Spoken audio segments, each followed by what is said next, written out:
Hello, everybody. Welcome back. It's been a hot minute. I was very busy in the last week, so unfortunately, I didn't get a chance to finish up Prime 3, but that's okay. I'm gonna be doing that today.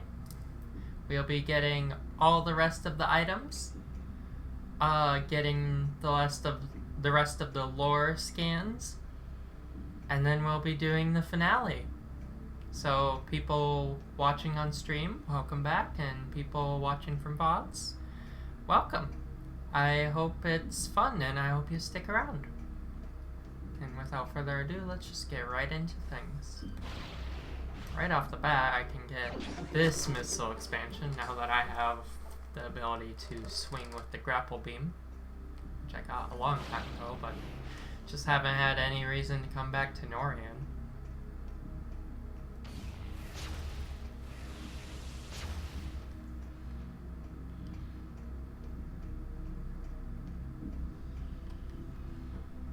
Welcome back, Samus.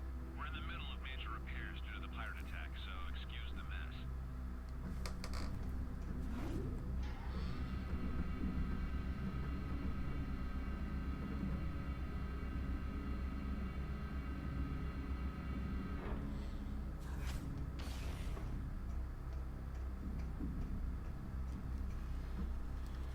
I'm busy right now. Can we talk later?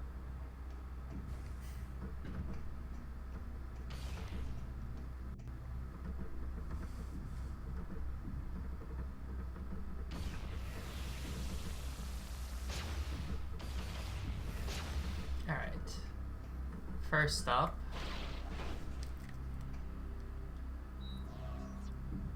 there's an expansion in this room that I can obtain now.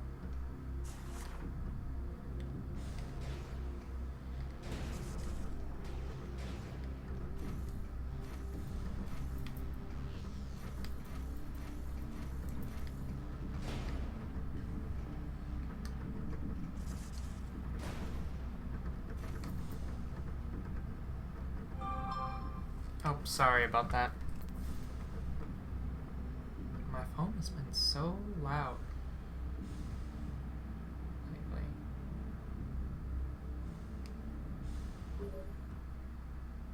Samus, we have received new data from AU-217. A planet was detected at the epicenter from where the Leviathan telemetry originated. We have named this planet Phase.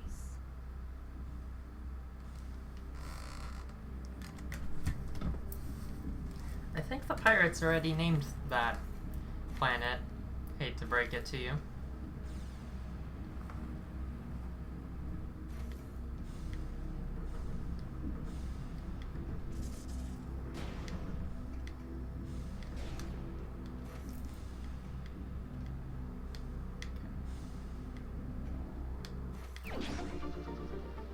Got that missile expansion.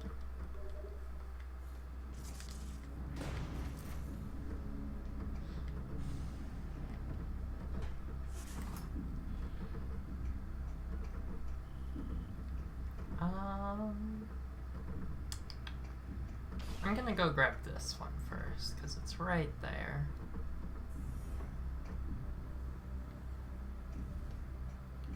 Not along any major paths.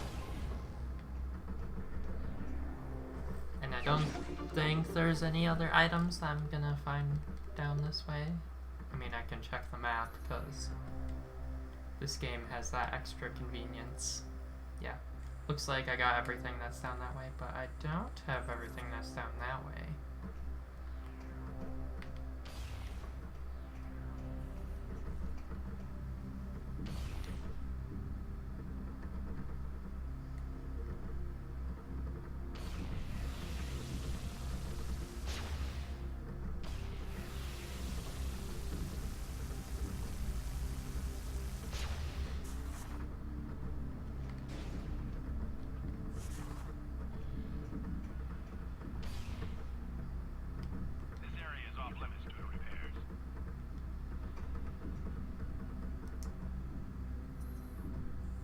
Oh, I see it. it's this door. Can't take the elevator up to the big tower where Dark Samus got us infected anymore, I suppose.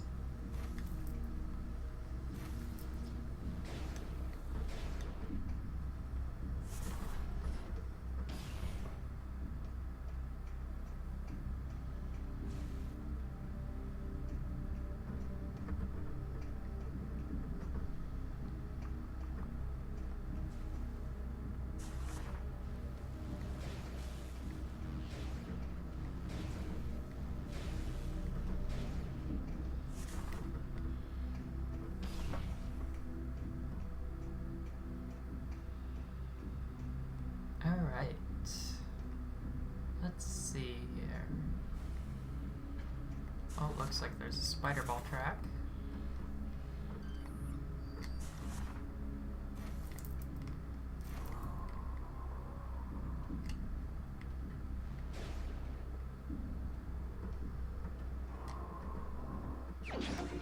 And there's that missile expansion. Nice.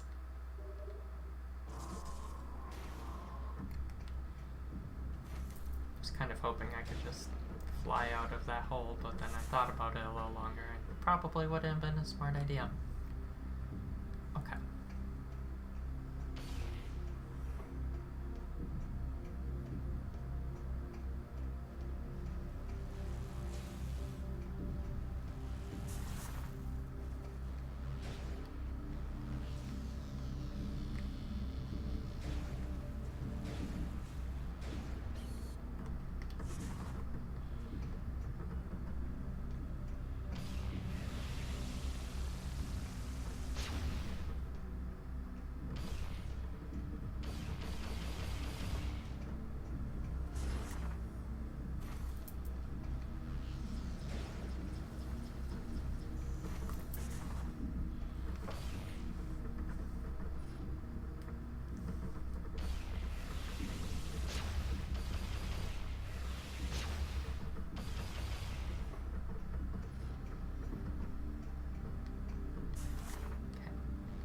And now, without further ado, we can finally go towards this last door.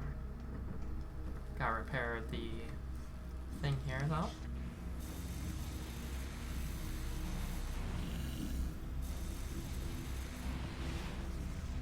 Oops.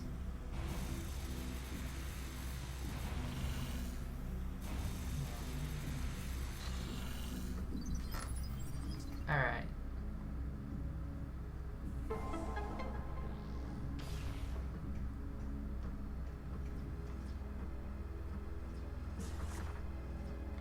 Can I just, like, get in there like that? No? Okay, it's gonna make me...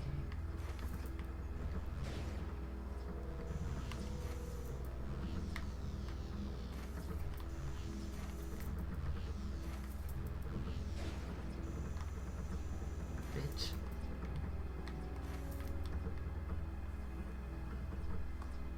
Okay. I guess this gives me a chance to, like, watch the patterns, though.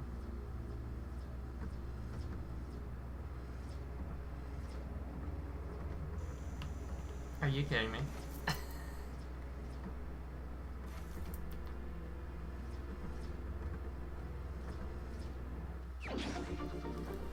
Or I can just, you know, hold forward and get it without needing to stop for that round. Okay.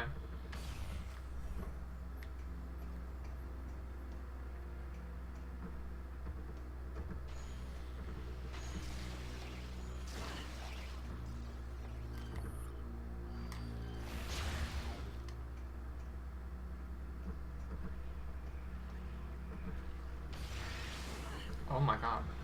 Hello. Liquid Phazon.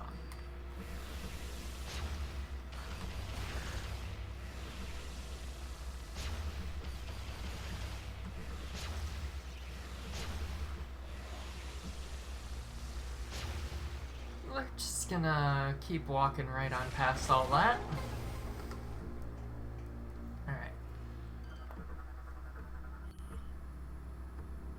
Planet Brio. Oh, hi, Rain. Welcome back to stream. Alright. Planet Brio. Federation scouts discovered the planet Brio 10 years ago. The planet's alignment makes most of its surface uninhabitable. 48% is always exposed to the sun, with another 48% shrouded in permanent light. The remaining 4% lies in an equatorial ring of fertile jungle, where the bulk of Brio's bioforms dwell. Field gel is common on Brio, which makes it extremely important to the Federation. The local bioforms are quite primitive, not my choice word, but though there are ruins that indicate an advanced culture thrived on Brio in centuries past. And then let's check this other scan here. For Skytown. Skytown is a network of advanced structures floating in the atmosphere of planet Elysia. Most of the base is dedicated to research, from a local to interstellar level. The powerful sensors of Skytown provide useful military intelligence data along with research information. An Aurora unit analyzes the vast amount of data collected by the station. It is supported by the Elysians, a group of sentient mechanoids that live within the base.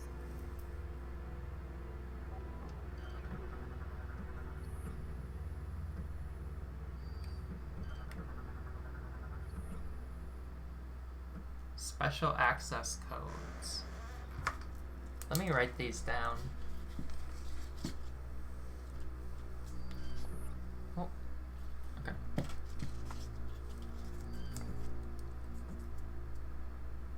Actually, maybe I can just put them in chat. It might be easier than trying to physically write while holding a button down.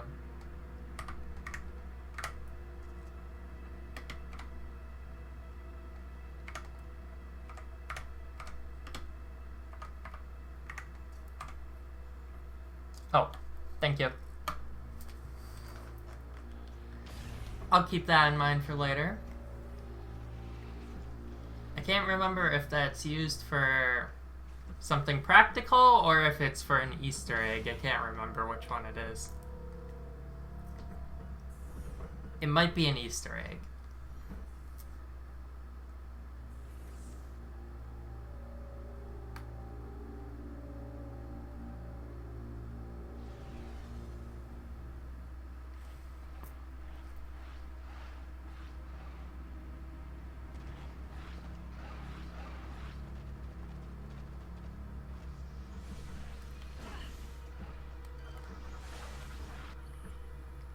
Hopping Metroid uses razor-sharp talons in battle, susceptible to cold-based attacks.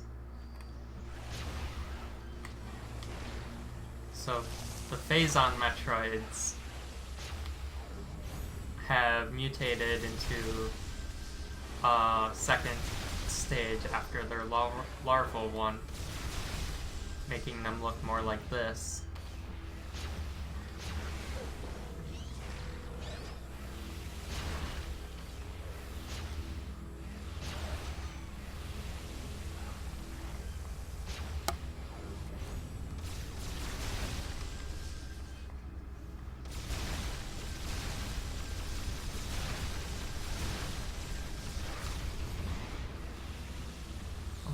There's so many of these guys. Can I maybe destroy this? Okay, I just need to kill enough enemies, I guess.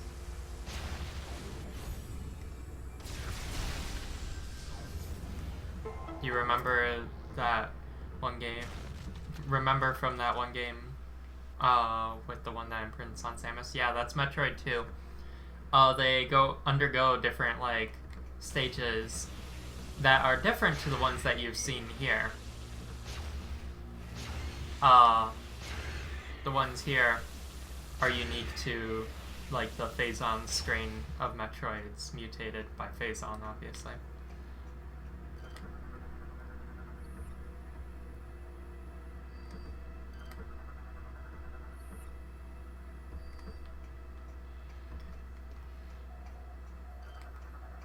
Gonna bring my ship over here.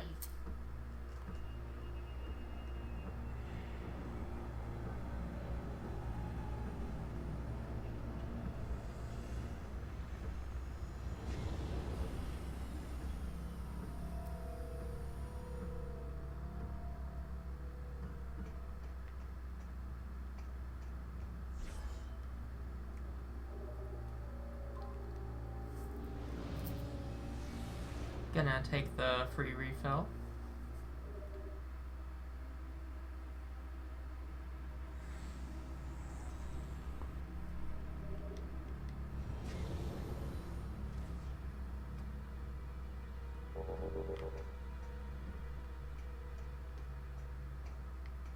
Doesn't look like there's any items here. It's just a room for the ship, I guess. Alright. Is this interactable? Okay. Gotta take the morph ball tunnel.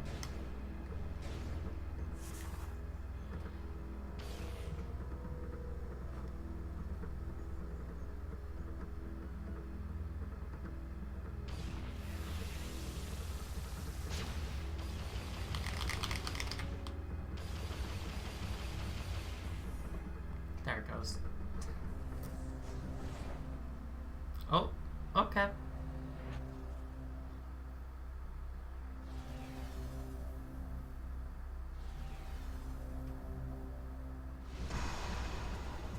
Well, hello there. It's yet another Metroid hatcher.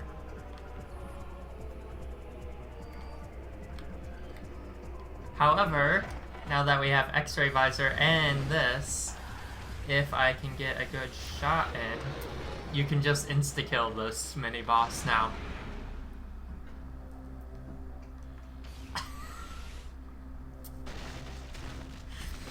Remember how much of a pain in the ass that boss was before? Now you can just immediately destroy them.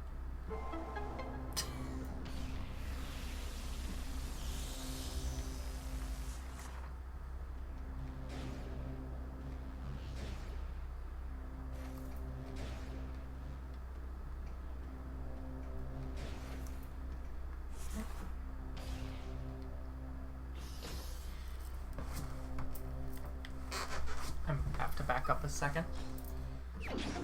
Immediately demoted from boss to regular enemy. Basically, yeah. Unless you don't know that you can do that, which I didn't on my first couple playthroughs, so... in which case, it's a repeated boss fight.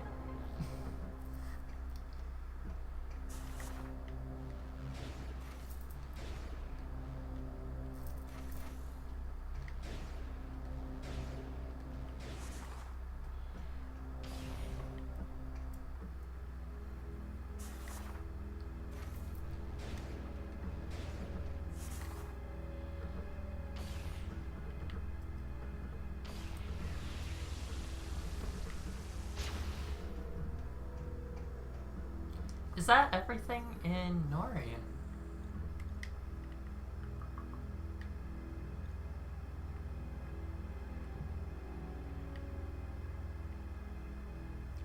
Yes, it is. We're all done with Planet Norian then.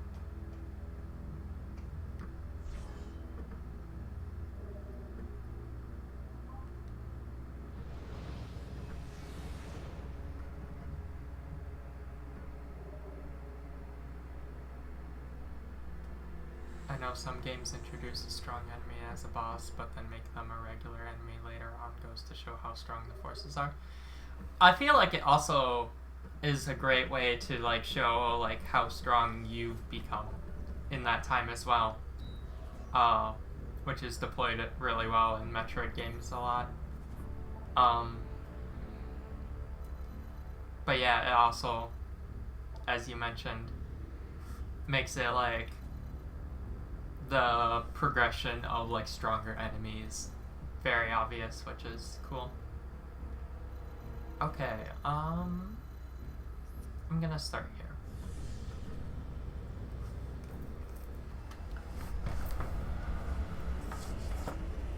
because I wrote down the location or the name of every scan that I'm missing, every lore scan, and I have a guide pulled up to let me know the exact rooms that each of those are on. Most of them are for Brio, which makes sense because there's a big area of Brio that we can explore now. But there's also one for Skytown and one for Space Pirates. And then there's a couple for the ship Valhalla, which I have yet to explore, but we will be doing once we progress the story.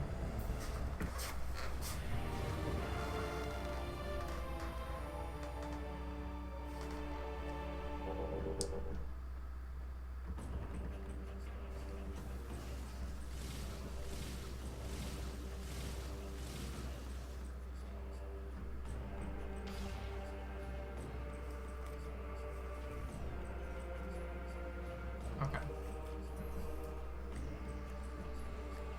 Let's see if there's an item there I can get. Okay. There's apparently a scan that's in this room that I must have just completely forgotten to get on the first run through the area. So I can go and get that.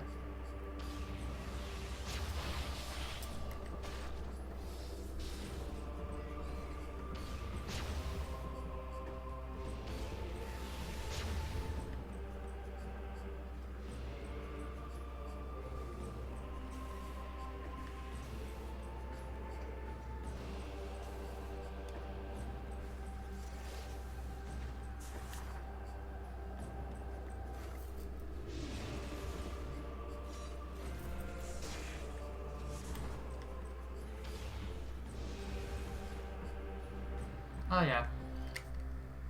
Right there it is.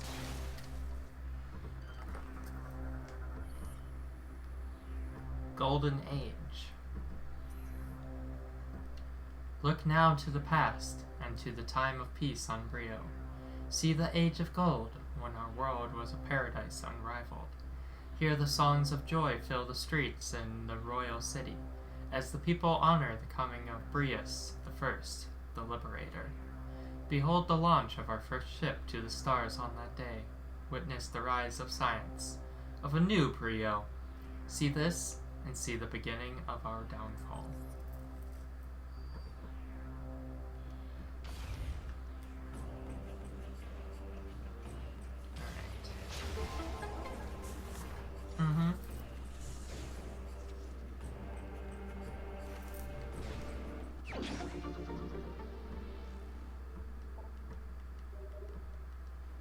Alright. Alright.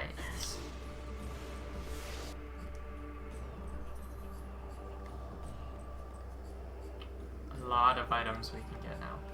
I think it would be most efficient to go up here because this seems to be an otherwise dead end. So we can get that item.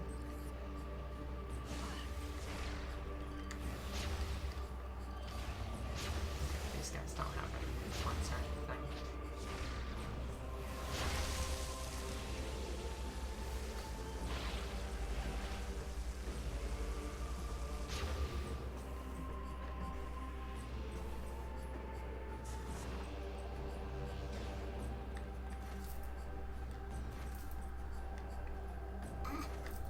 There we go. I don't know why that gives me trouble sometimes.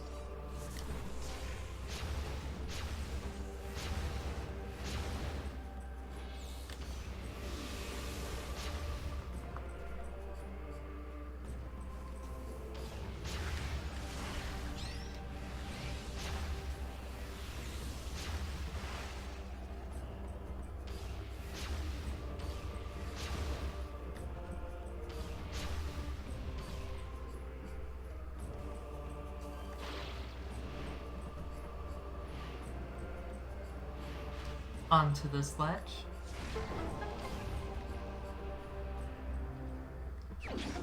And yet another missile expansion.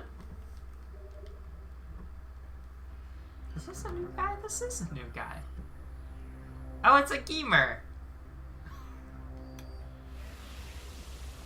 It's kind of weird that For the most part, Metroid games don't have enemies that can be found on like multiple planets, and yet the Gemers are found on several, because they're from Zebes, but they're also in Talon 4 from Prime 1, and I didn't even realize that they were in this game too. So it's like, my little pet theory is that they're like often like invasive or something like that. Like they hoard away on like ships and then like come to different planets and kind of like become an invasive species. Because that's really the only explanation I have for like why those little guys show up across several different planets in this series. Yoomers and Zoomers.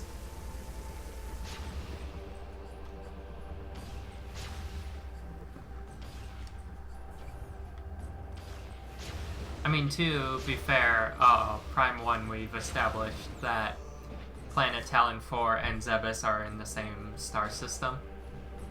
So it's not that unreasonable, but the star system that most of the planets in this game are in definitely isn't that same star system, so...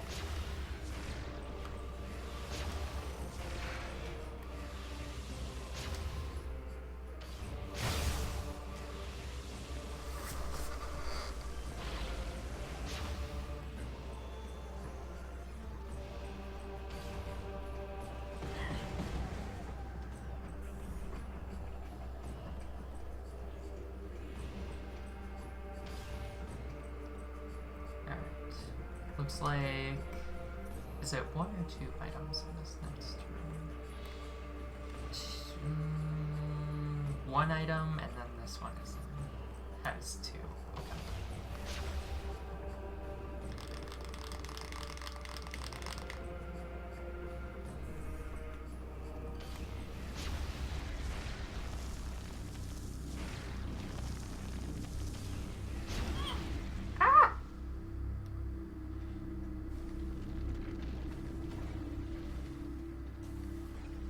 We made it. Alright.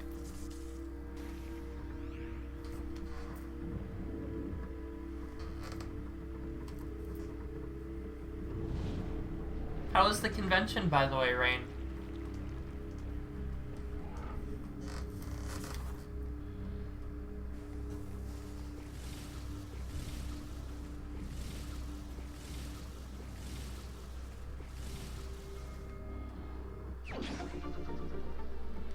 There's that missile expansion acquired. And now... Oh, they're both in this room. Okay. That makes a lot of sense. Let's see here.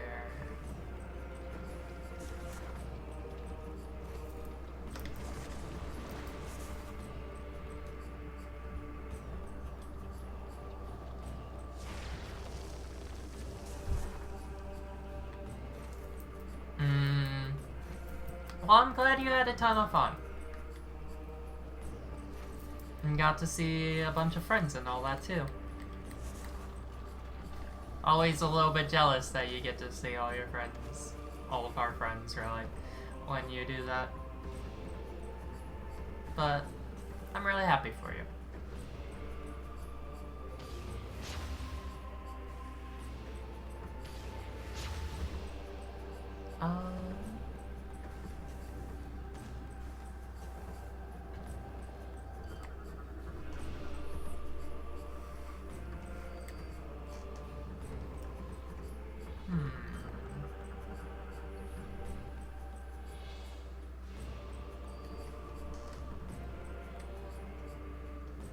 Can I just like... Yes, I can. I can just jump up there. Cool. And this is a half pipe if I've ever seen one, so... We just...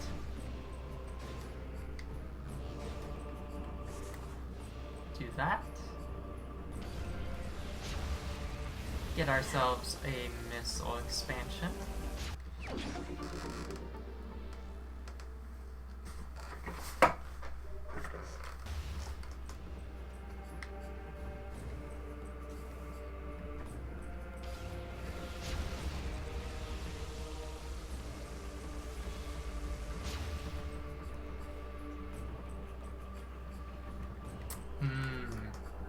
Can't get this last item in here yet.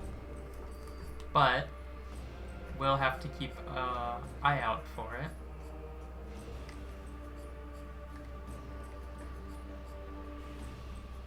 Because that will involve probably the biggest puzzle in the game, if I'm honest.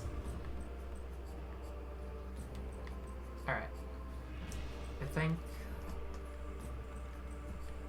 Yes, there's a little space I can go through here. These two items.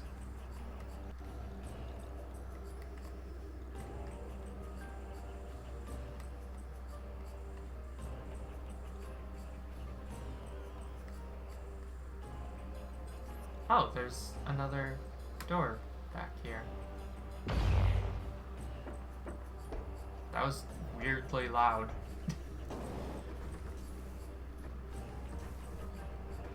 Yeah, there's a door up there. Okay. Well, let's check out what's through that door. It looks like there's a couple expansions I can get.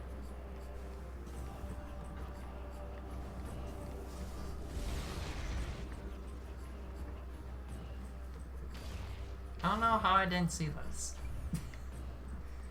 Okay.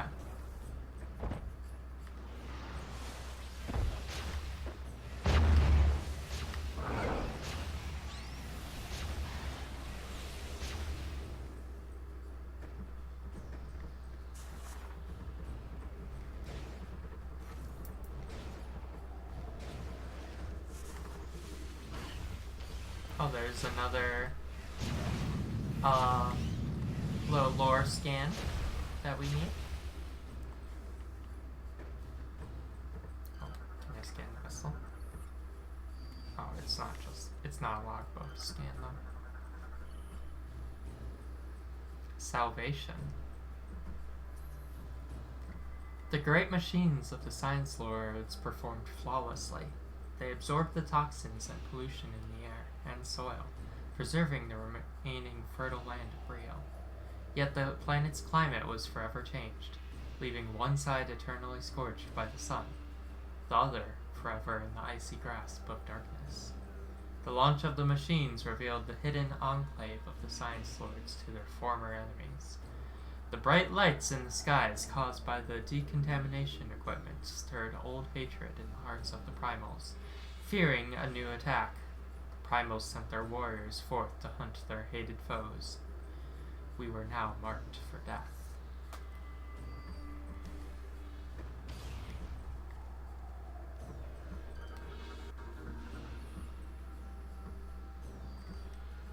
Okay. With the gunship, I grab this.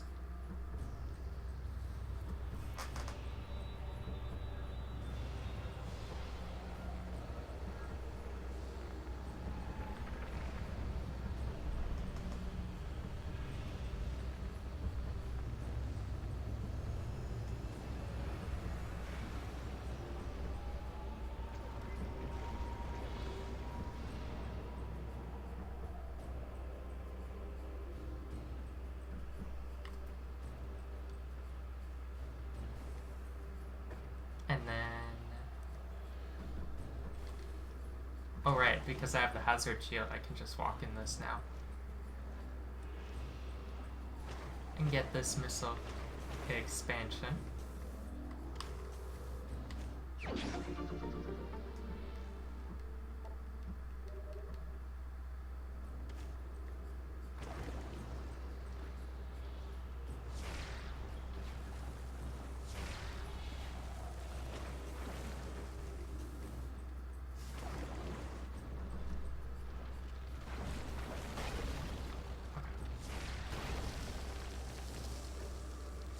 Use these frozen flows of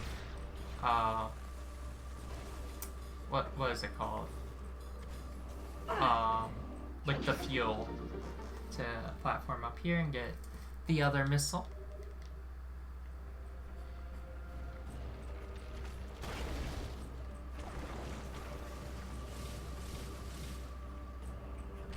And now that the gunship has the head of that statue, I did a little bit of thinking ahead, or at least I remembered to go do that beforehand to save myself a little bit of time.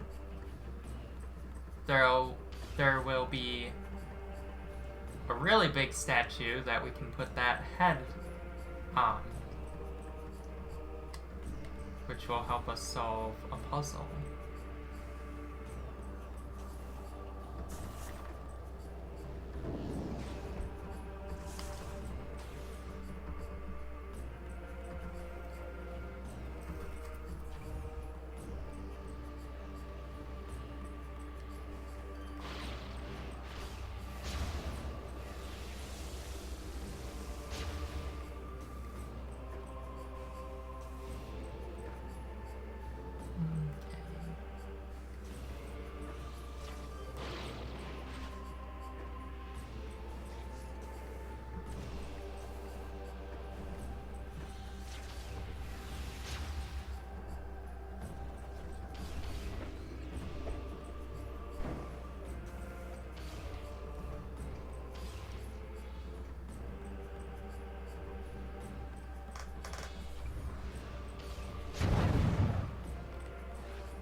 I'm not sure why, like, the audio is, like, so weirdly loud.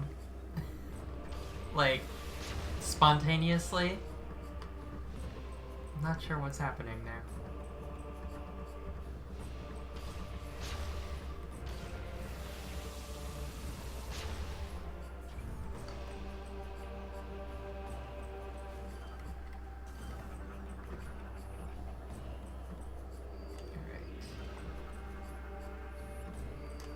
Lots of things in this room. Let's take care of this first and foremost. Hello? Oh, it's this asshole.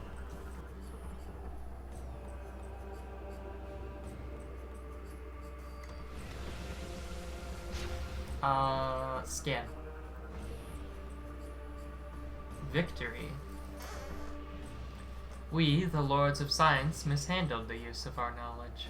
The devastation of the war robbed us of the rare resources necessary to fuel our war engines. Without our machines, we were unable to stand up to the primal armies, and they overran the enclaves of many science lords.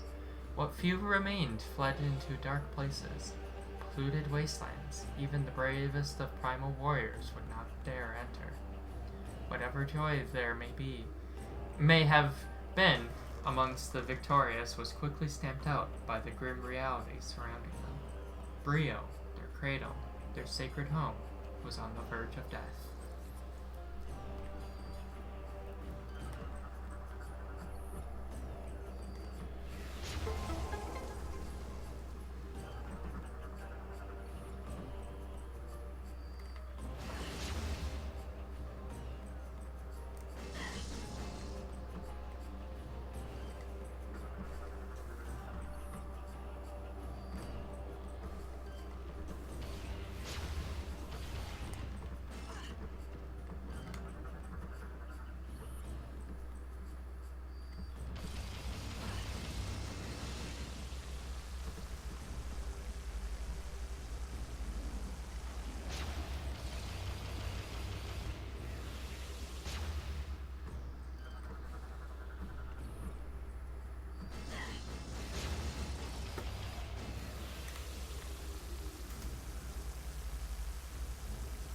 Let's take this guy out so I don't have to deal with him.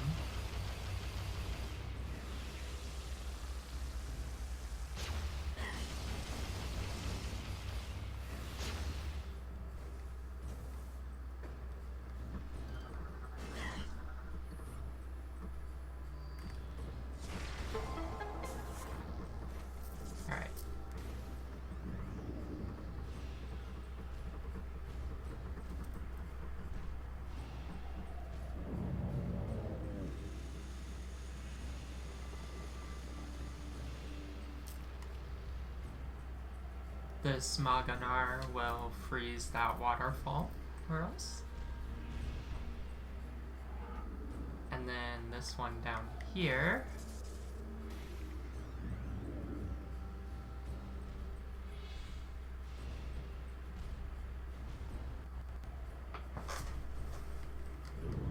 Opens this pathway for us.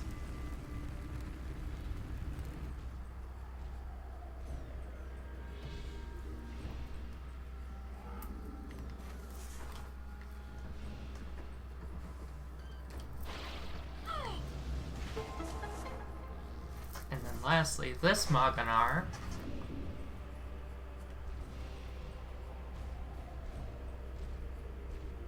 does this for us.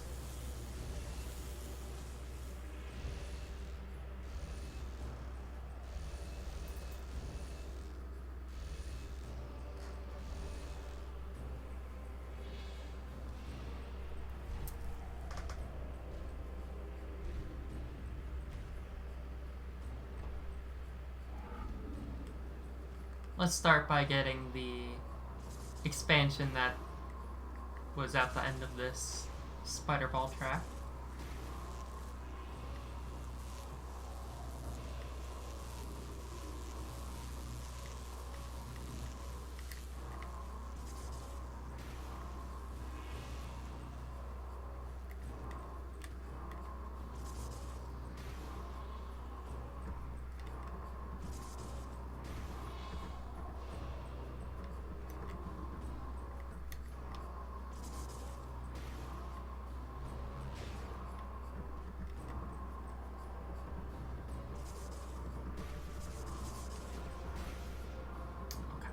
Gotta do a double bomb jump from the spider ball track.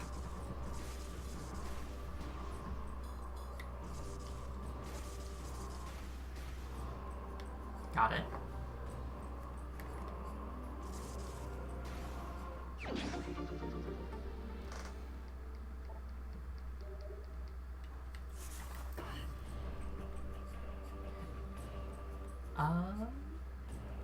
Let's check out what's at the frozen field gel wall.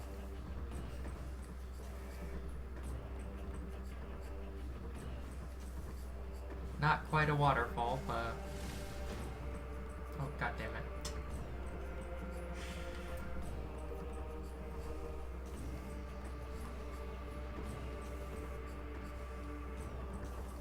Probably would be easier if I went this way.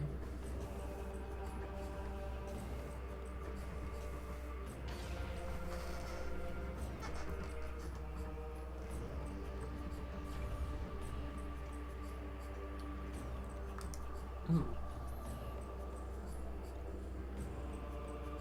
Okay, that loops on back that way, so I'll take that route last then.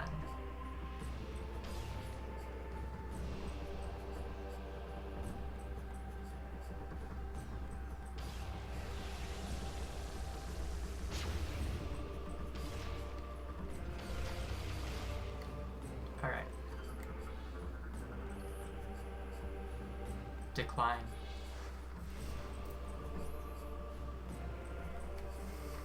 Forgotten in exile, a creature of myth, I, the last Lord of Science, worked tirelessly to protect myself and this world. I crafted magics and machines to bring life back to the wastelands. I found a new source of natural energy in the land and called it fuel gel. I vowed to atone for the devastation inflicted upon Brio, caused by both science and war. Yet, while I toiled, the primals slipped slowly into barbarism. With no science lords to hunt, they turned on each other. Tribe against tribe, magic was lost to them, and they became a another word. It's the predator beasts of the wild.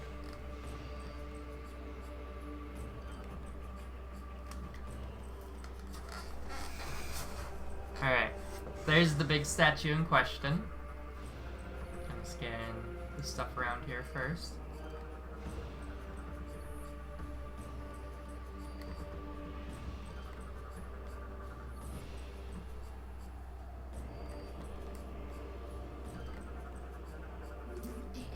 So we placed the giant statue head.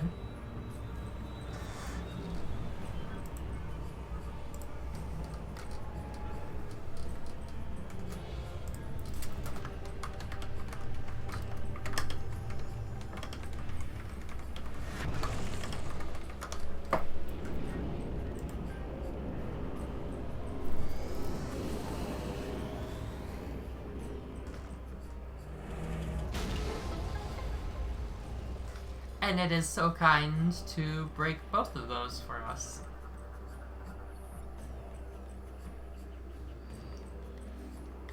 And then it says, I take a nap.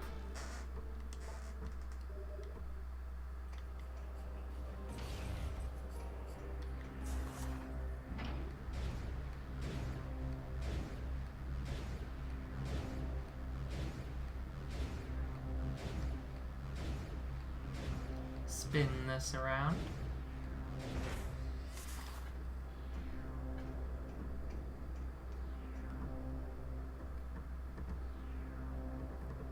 And then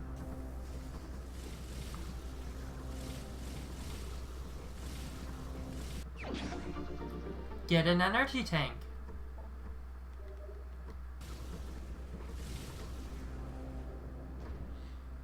Okay, goodbye.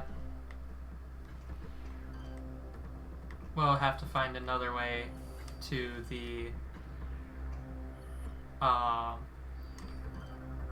item over on that side of this room.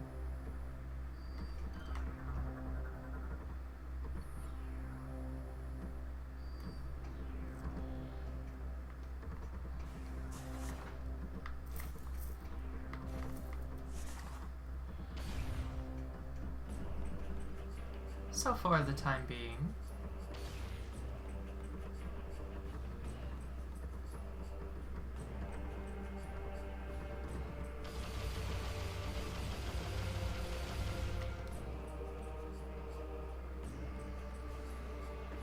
let's head up the frozen fuel gel fall. And oh, that little bitch is back. That guy's so annoying. God, get out of here!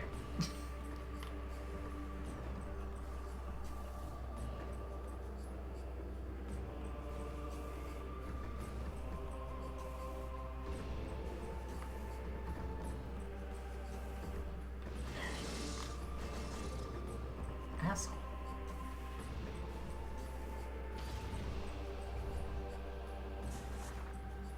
Okay.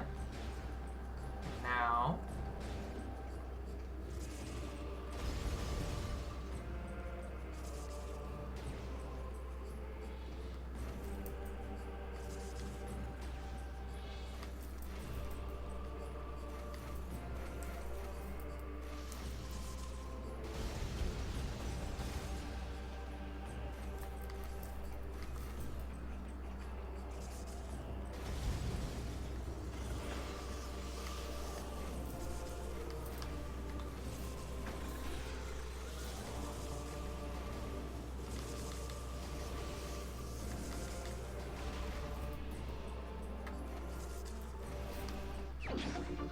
we get this missile expansion too. So that leaves us at 87 out of 100. Open this way back up.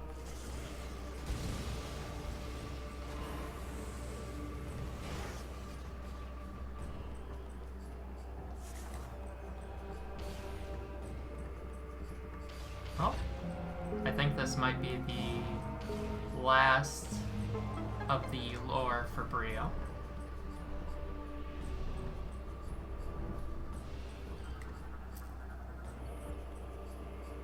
Struggle of Exiles. As the followers of primal traditions celebrated their victory, a number of surviving science lords gathered in a hidden sanctuary. It was there that our foolishness became obvious, and we regretted ignoring the Chozo's warning. We realized the folly of following the ways of science with blind faith, and the peril of all Brio. The contamination left from the battles was spreading, and would soon scour the remaining fertile lands, leaving naught but ash. If left unaided, Brio would lose what few safe lands and water remained.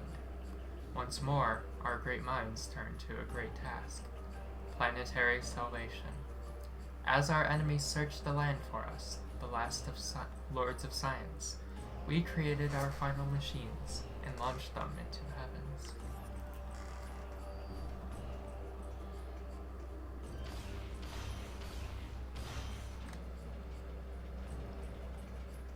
And now we have a little shortcut back to this room.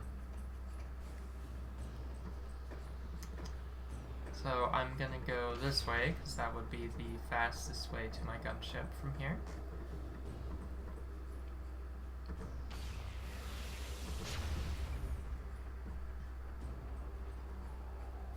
We're almost done with the big puzzle for Brio.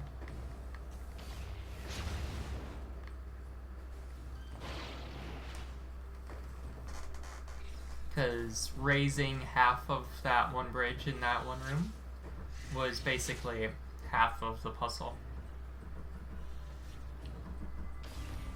And by proxy, getting the head of the Maganar to its statue was also involved in the puzzle. So now, for the rest of said puzzle,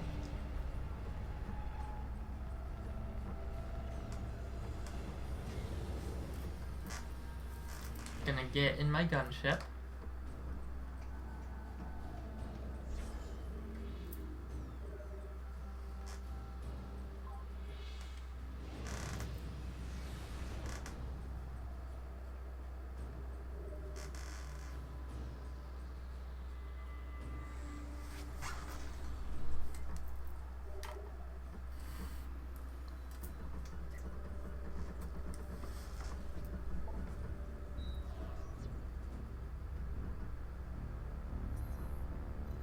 And now we fly over to this one.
Grab this missile on the way.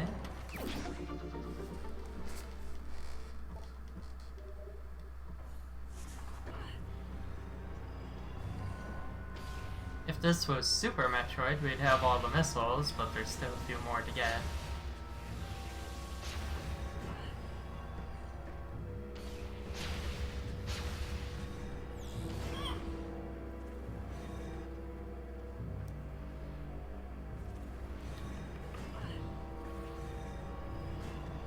Just gonna keep ignoring all these phasoids because they're very obnoxious. It's just easier to run past them than to actually try and deal with them.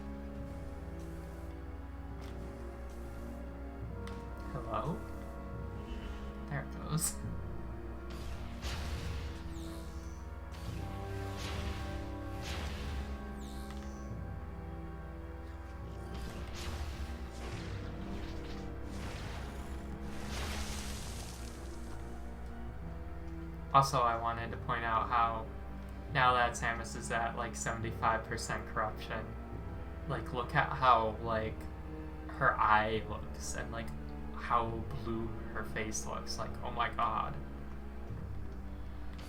It's so crazy.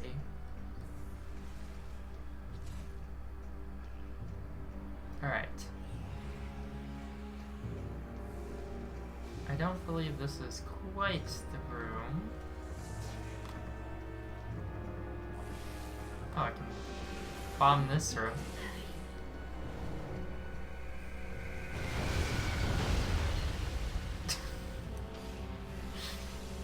Pretty unnecessary, but kind of fun to do.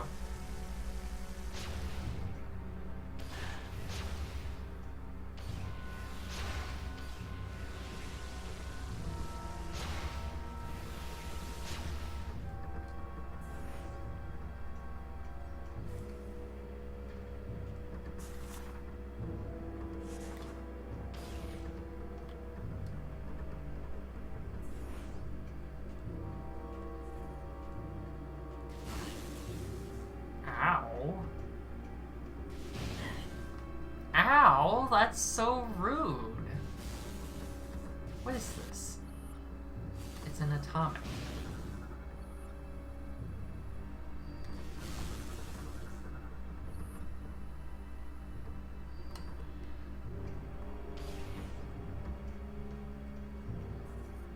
Okay.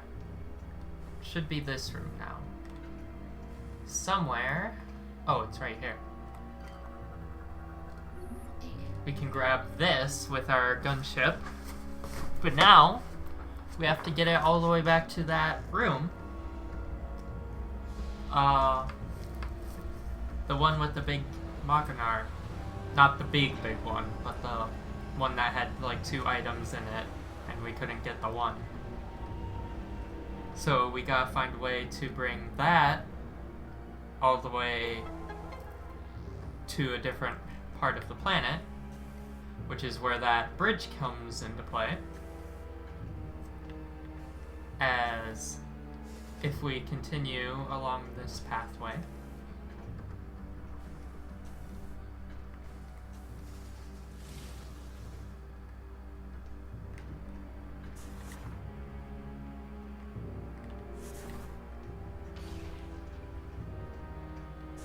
we find the other end of this bridge.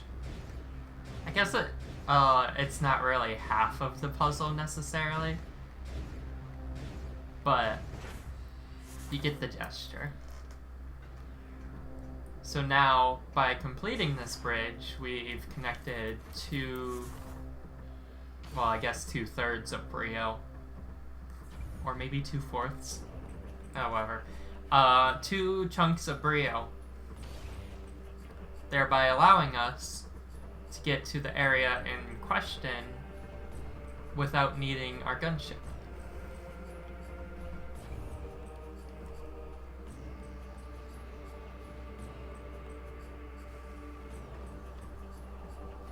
I'm gonna go ahead and take this shortcut once again,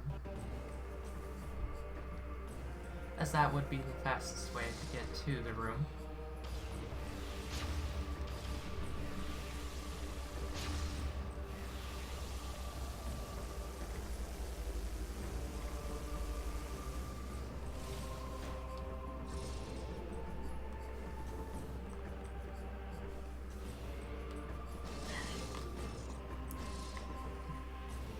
Those guys are so annoying.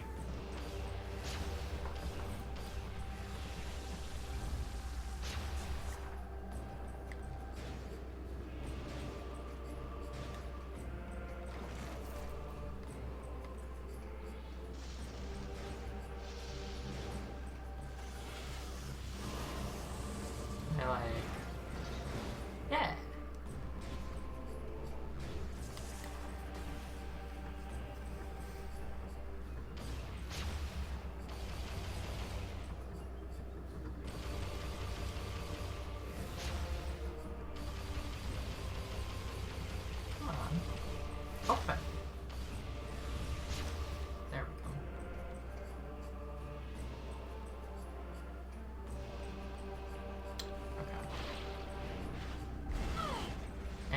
put it down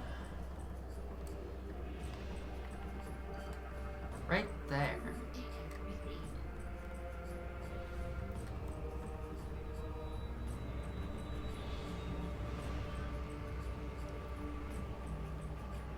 And once this big ass battery is in place,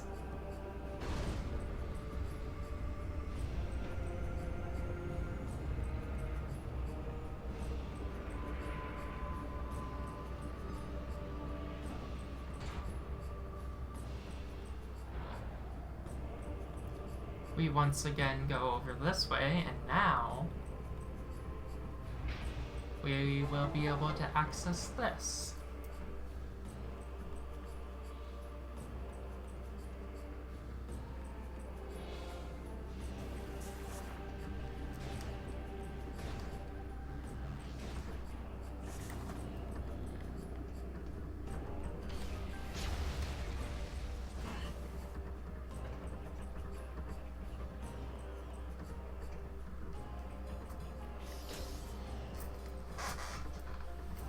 Come on. There it goes. 8 energy cells.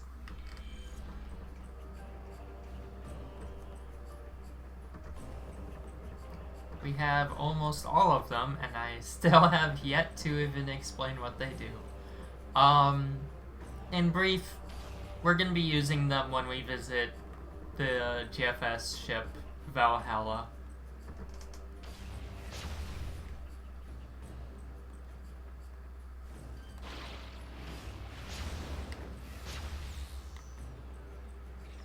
And just like in Prime 1, the energy cells are back to being counted towards 100%, like with the Chozo artifacts, because if you haven't put the pieces together yet, the energy cells are this game's equivalent to the Chozo artifacts in Prime 1 or the Sky Temple keys in Prime 2.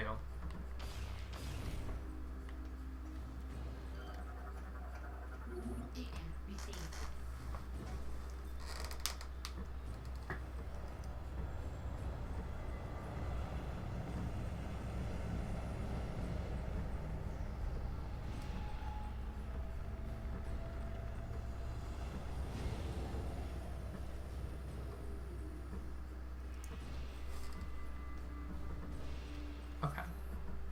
I'm gonna check, make sure there's no other expansions that I am missing in this half of Brio.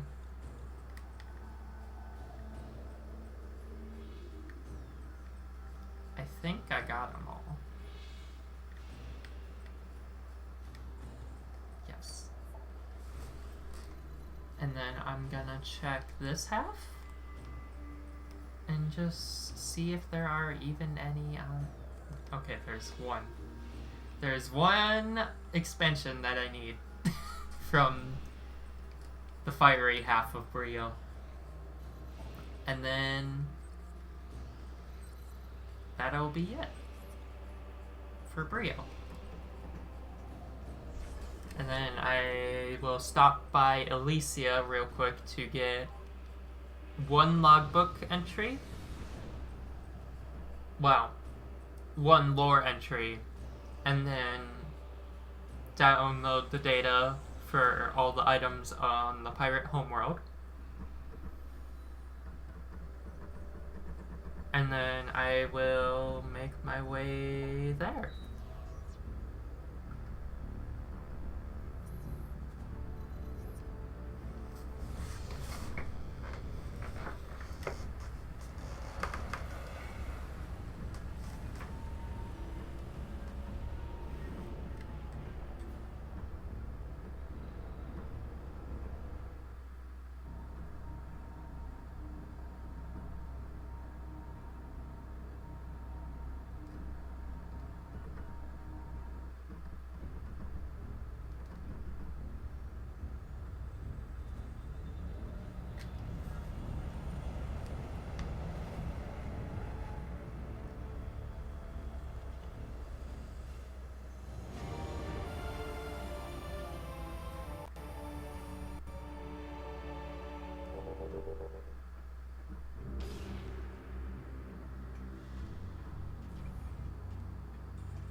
can mostly just breeze past everything.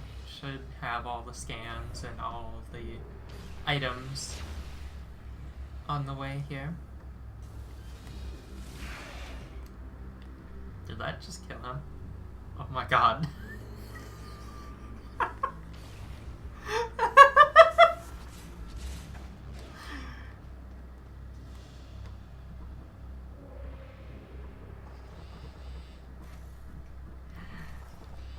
Like, I know the screw attack is weaker in the Prime games than it is in the 2D games, where something like that is entirely expected.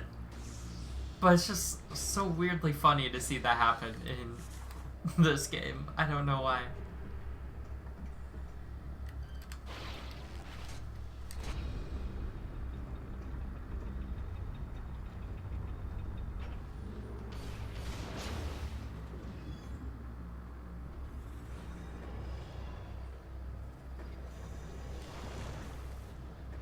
Gonna heal up in this phase-on real quick.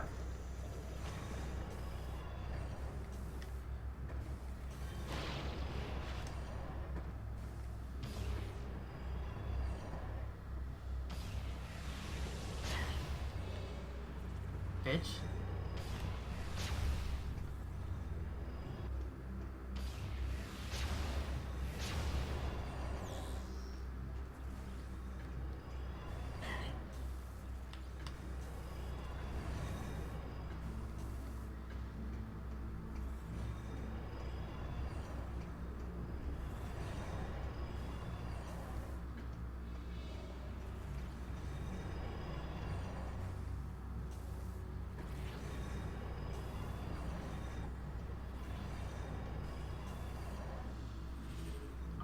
Thank God, I thought I fell for a second there.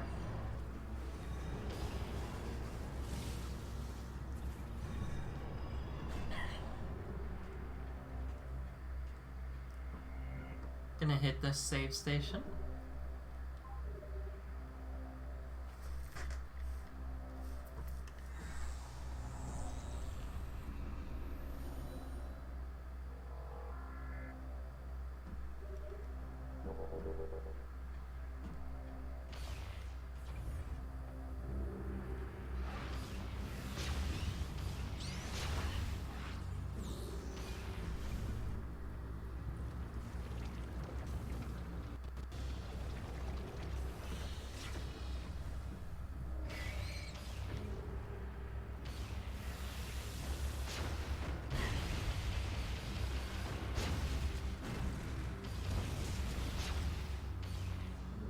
And now, finally,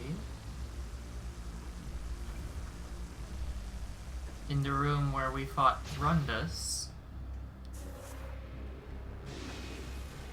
Oh. Boost ball in this game being annoying again.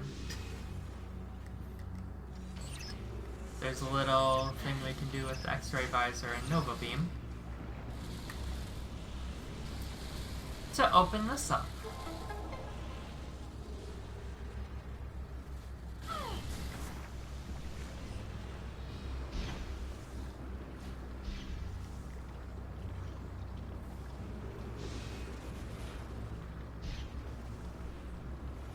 And in here we should find... Is it there? Oh, there it is. The last missile expansion for Brio.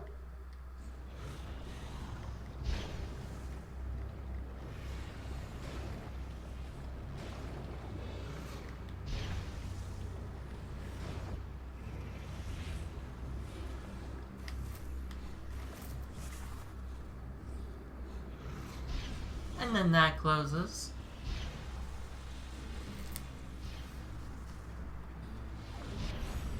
Okay, I'm gonna just kill these guys and take care of them because they are annoying the fuck out of me right now.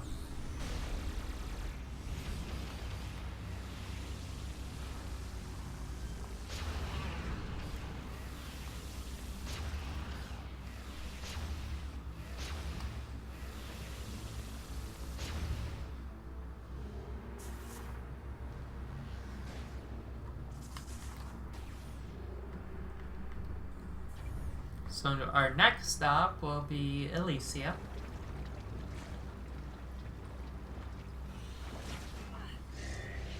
Gonna take the shortcut back through here.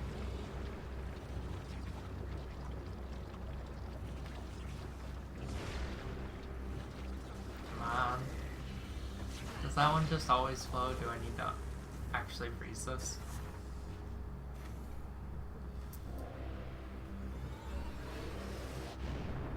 Whee!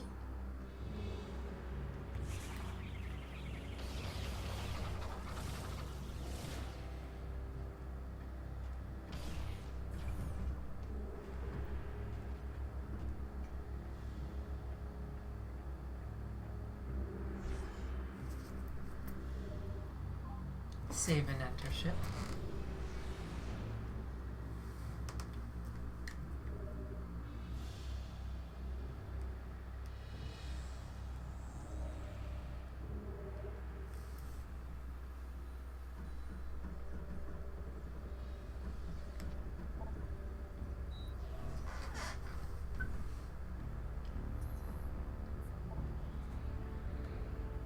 Alright, to planet Elysia. Thankfully, the logbook scan that I missed is actually really easy to get. And it's very close to the Chozo Observatory, which is where I will be getting, of course, the Space Pirate homeworld item locations.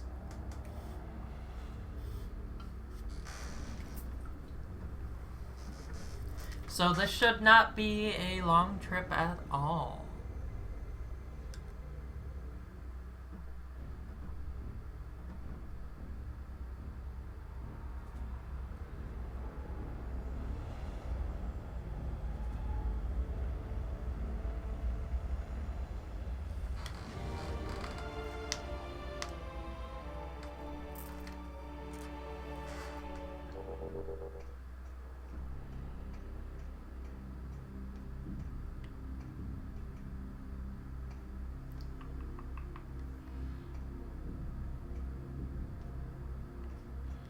Let's see here.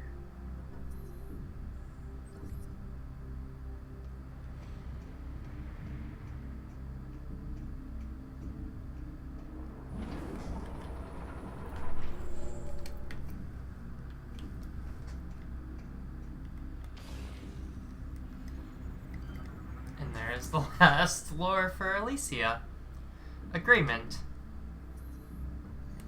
The treaty brought us new supplies, fuel, and parts from the Federation. In return, we allowed them to use Elysia Station as they saw fit. They were glad to use the station's powerful scientific systems, and gleaned a great deal of knowledge from our databanks. Unfortunately, the harsh atmosphere of our world was dangerous for the Federation researchers.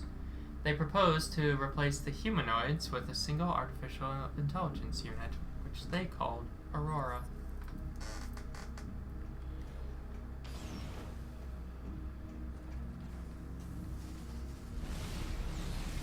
And then the Chozo Observatory should just be a short ways away from here.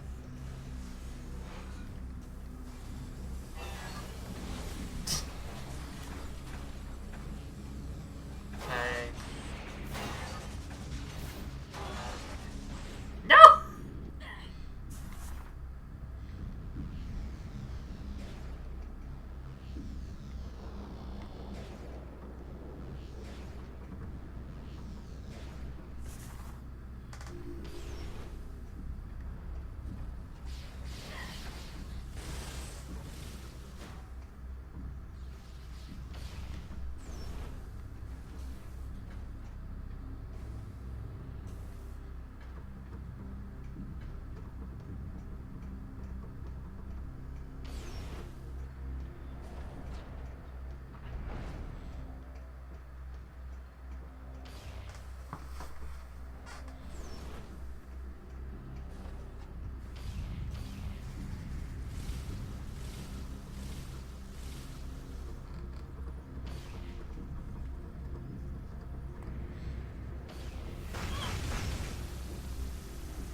And it should just be right here.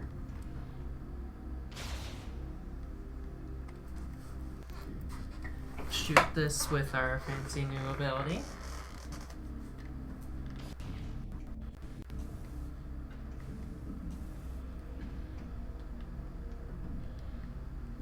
And then we use the Chozo scanner here.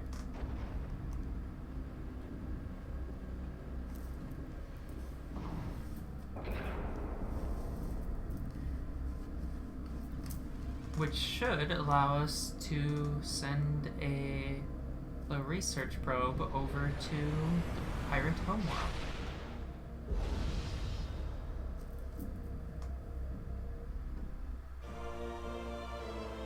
Yep.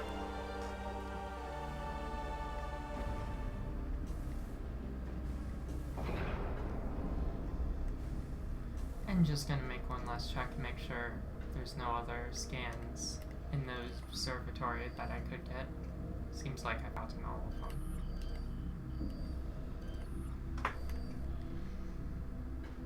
Looks good. And now to head back to the ship.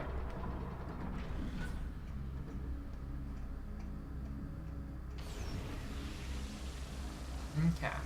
So that leaves the question, should I go to the planet Homeworld first?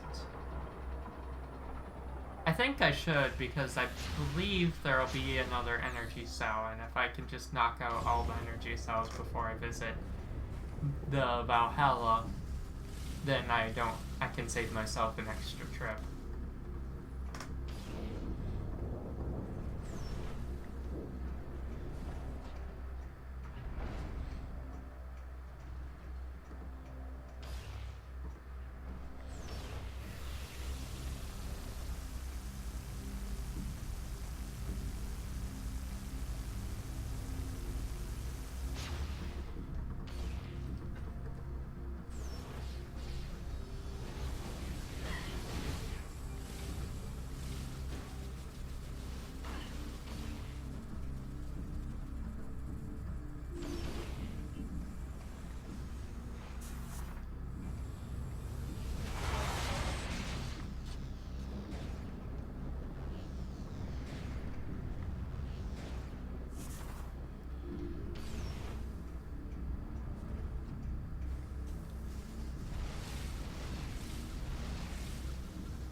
Off to the Space Pirate Homeworld.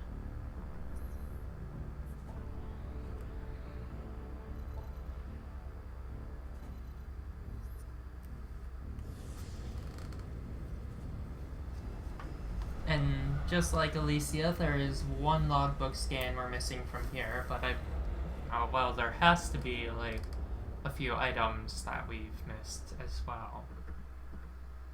Oh, but wait, a couple of them I know are also on the Valhalla, so we'll just see when we get there.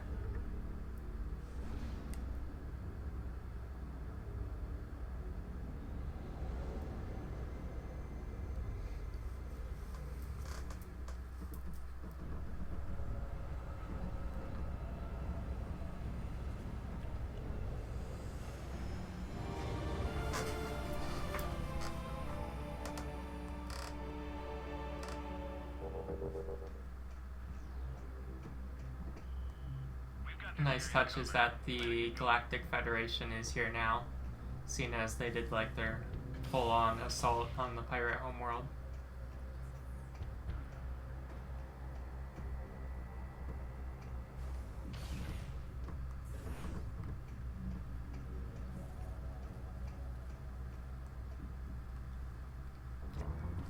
I believe the guide said the last logbook scan that I am missing is right along this way.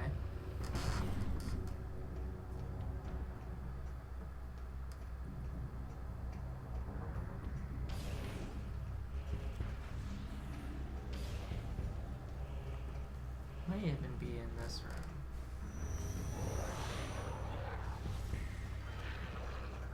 Oh, I haven't scanned these guys yet. Oh, never mind, I have.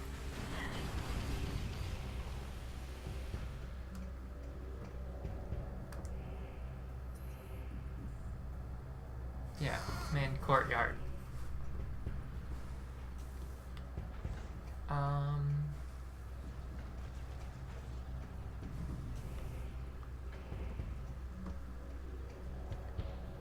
Yeah, I think I have to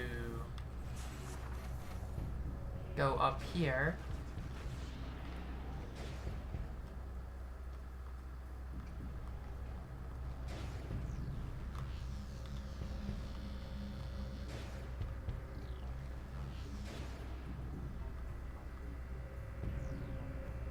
And now that I'm protected from the acid rain, I can just walk out here. And yes, here's the last pirate logbook. Disaster at Elysia. The march of the hunter continues, much to our dismay. She has smashed our line at Elysia, taking down Commander Gore in the process. The accursed Elysian machines were no match for Aaron's guns, and now the Federation has control of their spy station once again. It is only a matter of time before they find the location of the Phazon source and send their fleets to lay siege. Our great leader does not seem to mind these setbacks. If Samus comes to our homeworld, she will find us ready.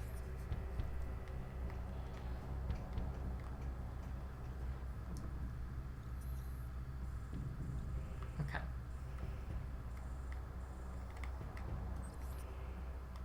And then the way forward... Well, actually, I want to check. Okay, no items to be found here.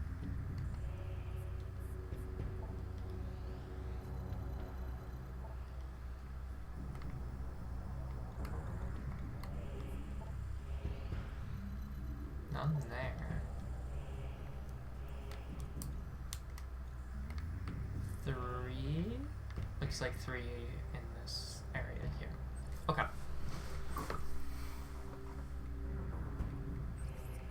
Well, first things first.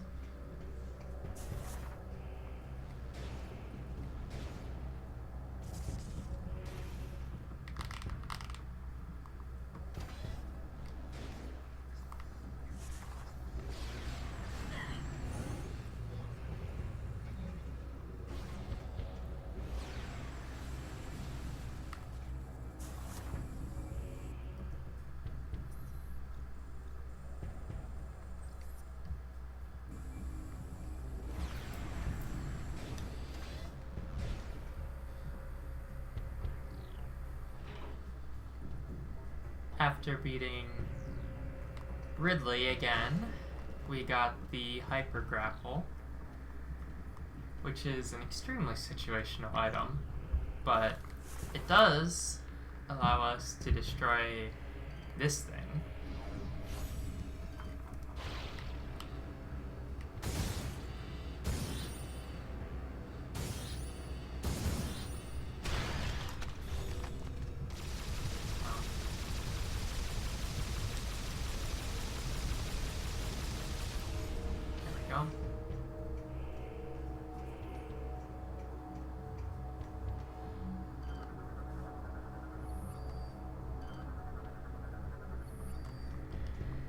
And now we can proceed to this tram car.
drain the power from these shields.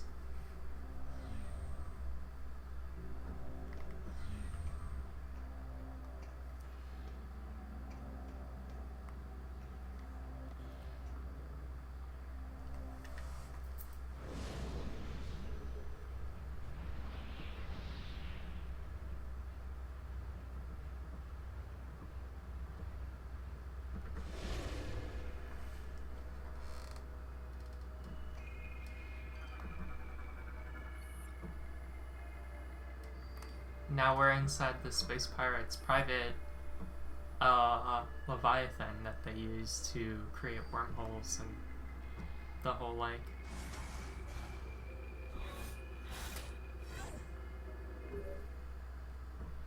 Samus, it seems command codes are needed to gain control of the Leviathan. We have detected that the abandoned ship Valhalla has not been fully explored. It is possible that it still holds the answer to some mysteries. Return to the Valhalla and search for the command codes. So there we go. That's ultimately the importance of visiting the ship Valhalla. But I wanted to establish this place first, so that we know that we need to come back here.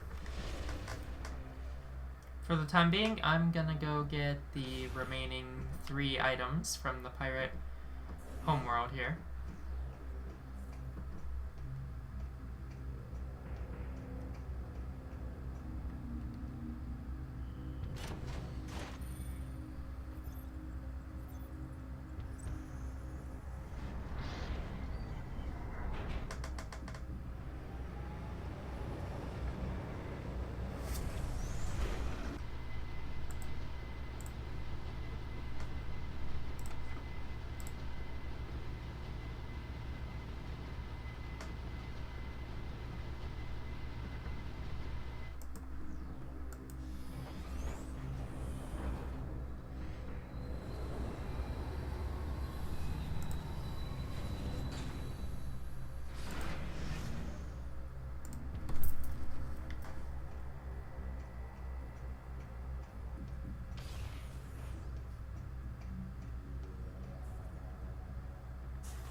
Actually, is there a faster way back to the ship from here? Yes, there is.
And I believe those last 3 items in the pirate homeworld were up here. So that is where we will be going.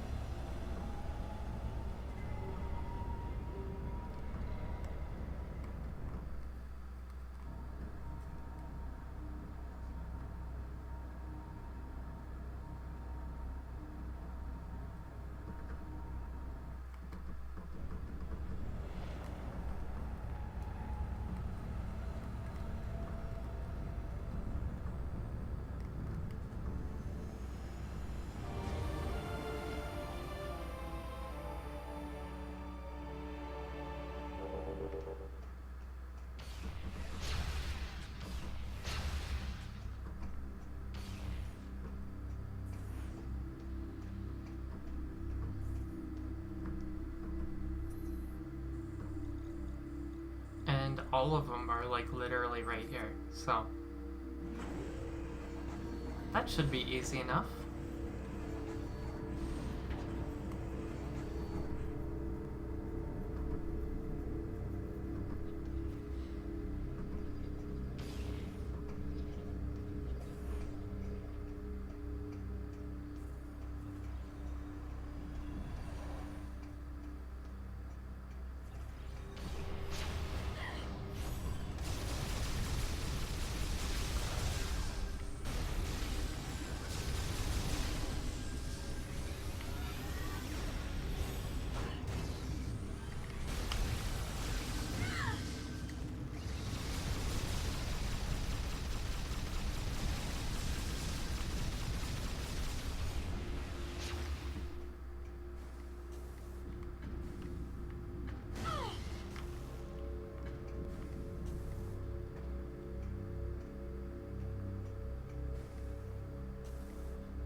It's up there.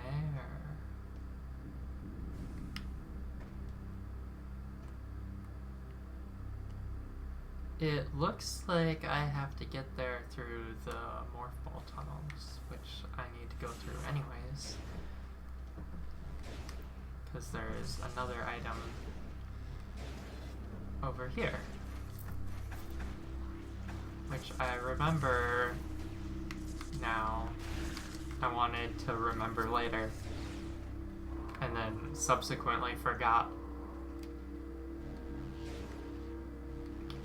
Because I needed to leave the pirate homeworld to Alicia to get the spider ball.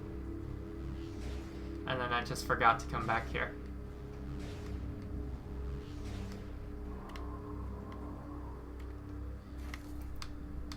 Shit.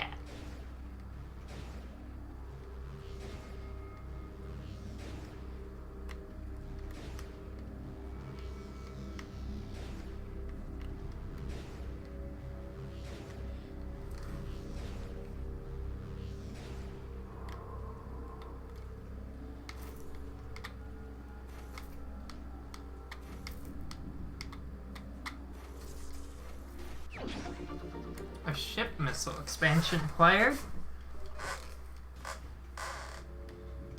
I feel like they're not very useful. Okay.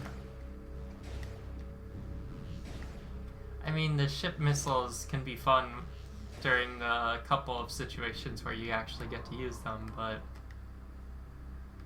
it's only like really few times, really.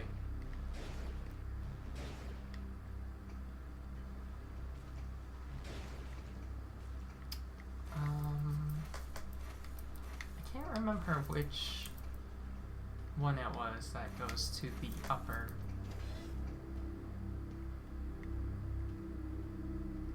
Okay, it was not that one. I chose wrongly.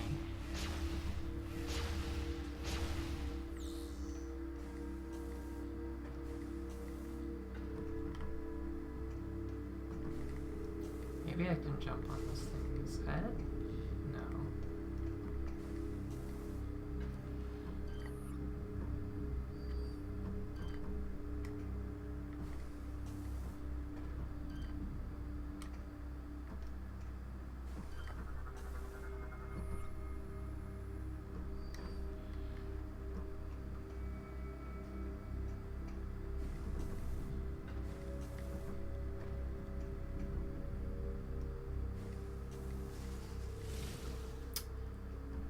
I saw a glimpse of how I actually get up here, and I fucked it up.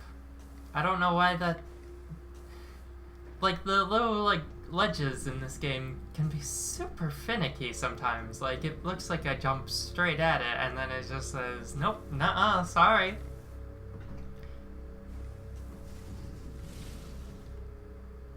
Let's try this again. There we go.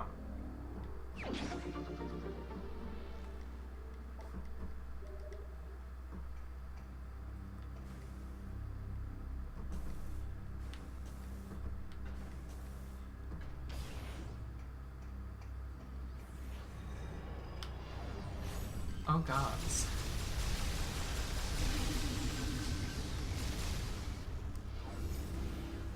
Thank God he's done with. Okay.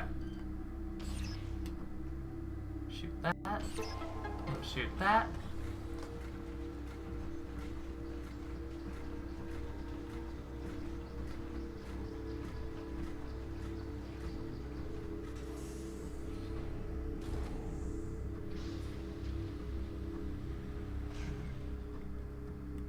Now,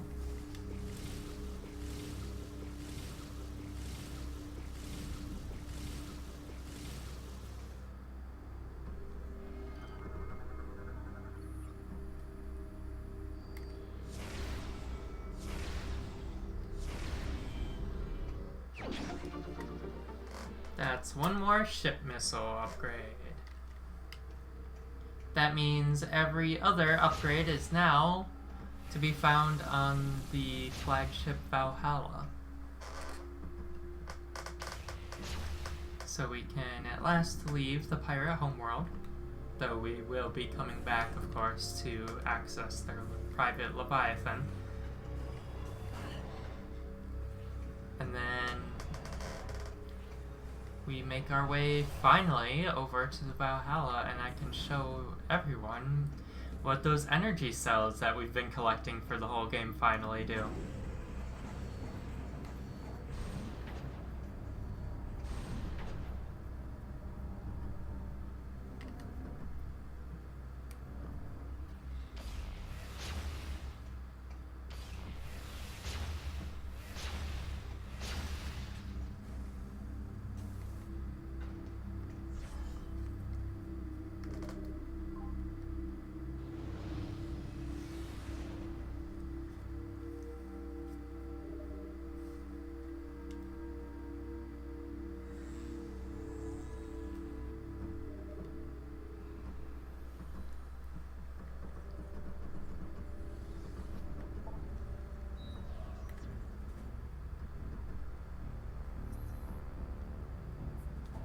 Alright. In a separate star system, we find the GFS Valhalla seems to be caught in the midst of a nebula.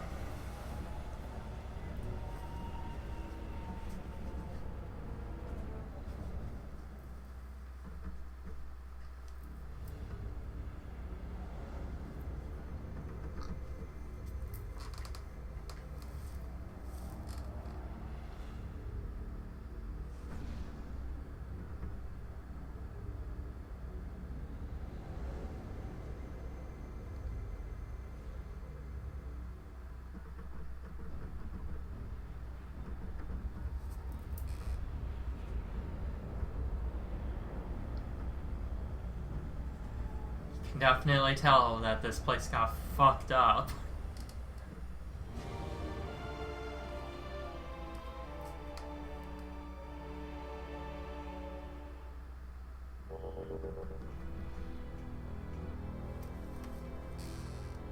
And here we are. You can see an energy cell just lying on the floor over there.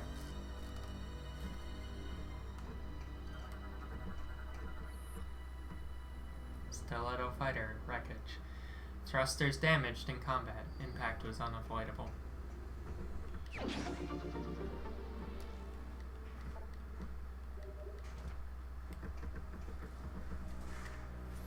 Gonna be just a minute. Gonna pause stream for just a tiny bit, and I'll be right back.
Welcome back, everybody. Sorry for the wait.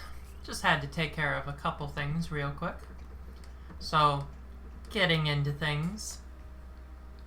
We've stopped at the flagship Valhalla, and we found it in a little bit of a state of disrepair, to put things mildly. Can I scan this? Federation frigate wreckage. Hull appears to have taken direct hit from a space pirate destroyer. What's that?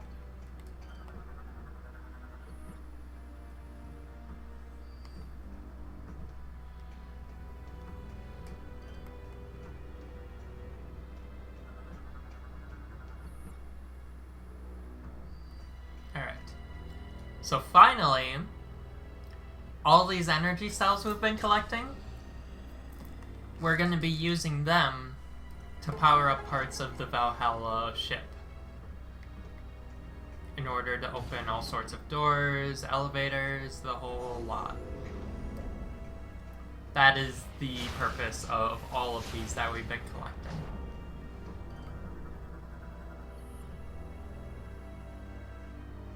And there's these little devices to tell you the locations of each of the energy cells in case you didn't find them up to this point.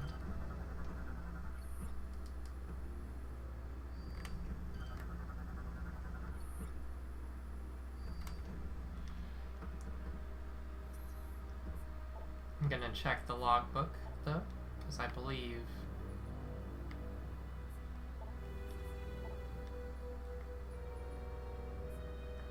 maybe it's not. It might be inventory. Yeah. Thankfully, I've already gotten every single power cell, so it's not actually an issue. And we can just use all of them right away without needing to do any backtracking. At least not on a large scale.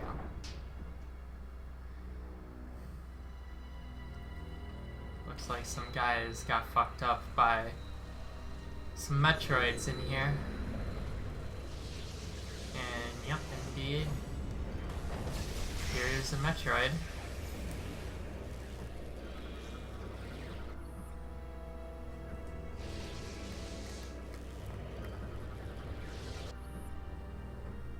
Metroid. Combat rating negligible. Infant has no developed powers. It's kind of interesting in contrast to the Metroids as seen in Metroid 2, where the infant Metroid does have powers and looks substantially more like a normal Metroid. These infant Phazon Metroids look completely different.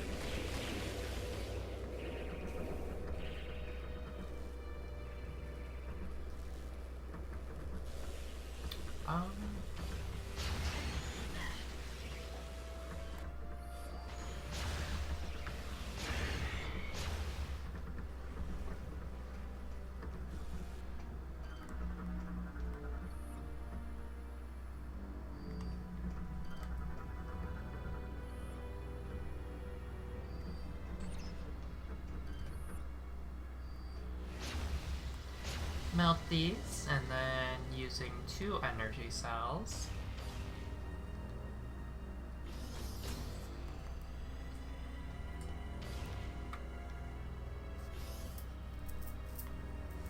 Come on. Need to back up. There it goes.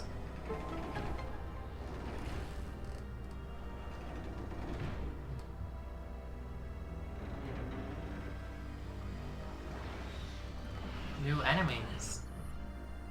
Phase Ing. Wall-crawling shapeshifter vulnerable to physical stress. So, yeah, based on their name and appearance, there's a little bit of the storytelling here that the Ing from Metroid Prime 2 are in fact Phazon in origin.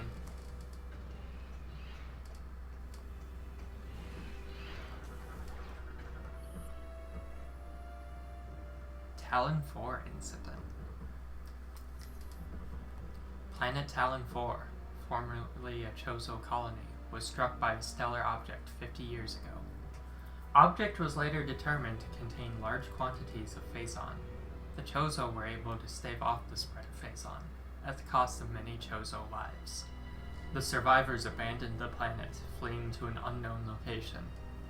Decades later, hunter Samus Aran responded to a distress call in the sector and discovered a space pirate mining station there. Aran eliminated both the pirate and Phazon threat from the planet, but not without cost.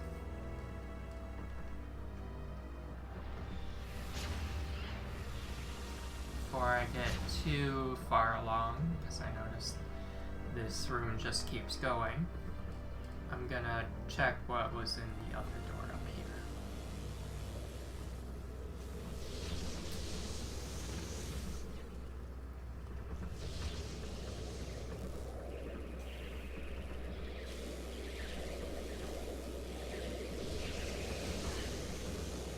Damn it.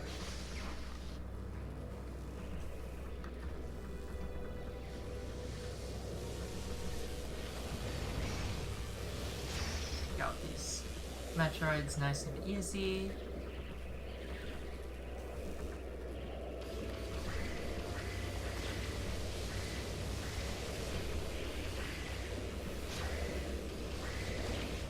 Okay. If the ship is arranged closely to the Olympus, then I suspect this might just be an item.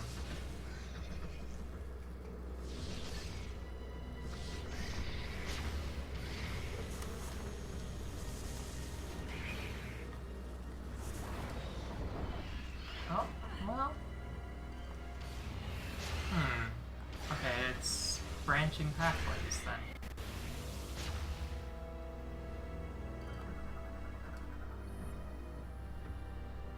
Extreme blast trauma from energy grenade.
Ooh.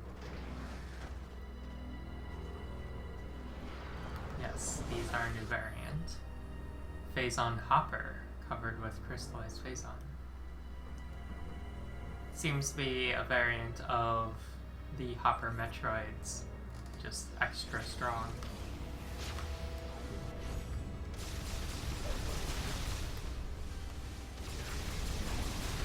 And with the presence of the Phazon Metroids, and then the Phazon Metroid Hoppers, and then the Metroid Hatchers, you can definitely see like a progression of like the life cycle, and just kind of inferring from that forward, you can kind of tell that the next stage, sort of the equivalent to the Metroid Queen, would have been Metroid Prime, as seen in Metroid Prime 1, seeing as we know that it was a heavily mutated Metroid after being exposed to Phazon.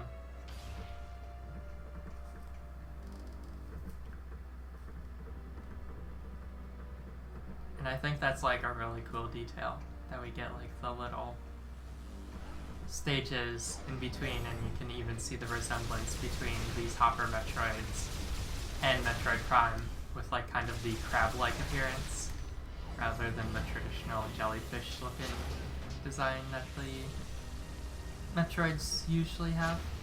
Okay. I know that way is the way forward. So I am actually gonna head back this way and finish exploring on the other end. Sorry for all the back and forth. Just don't really have a map, and I don't have a strong memory of the layout of the ship.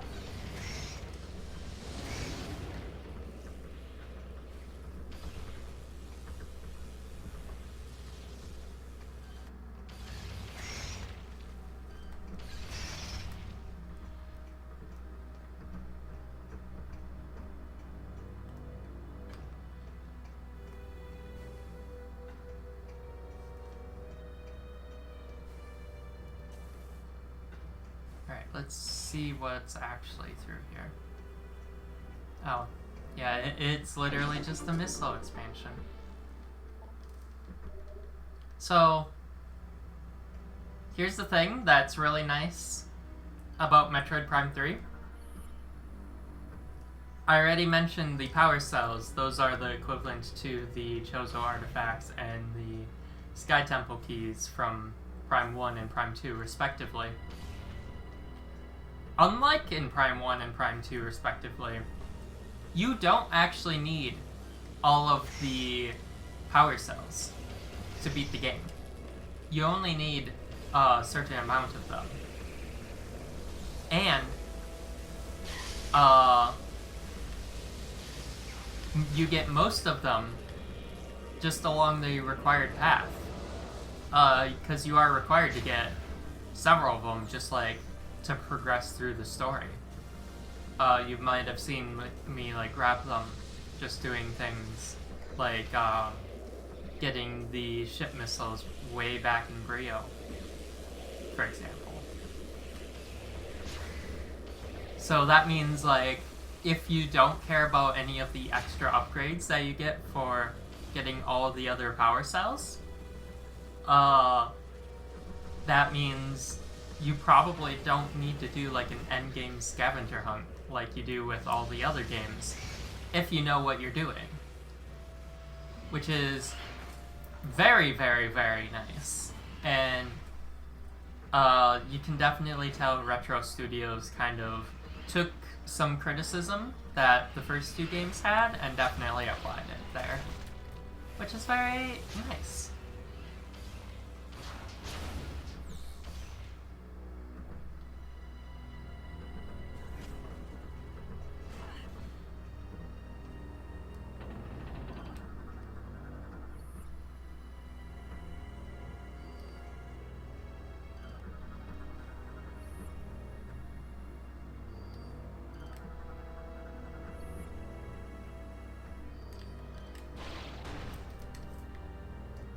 Speaking of energy cells, can slot this one in to power up this elevator.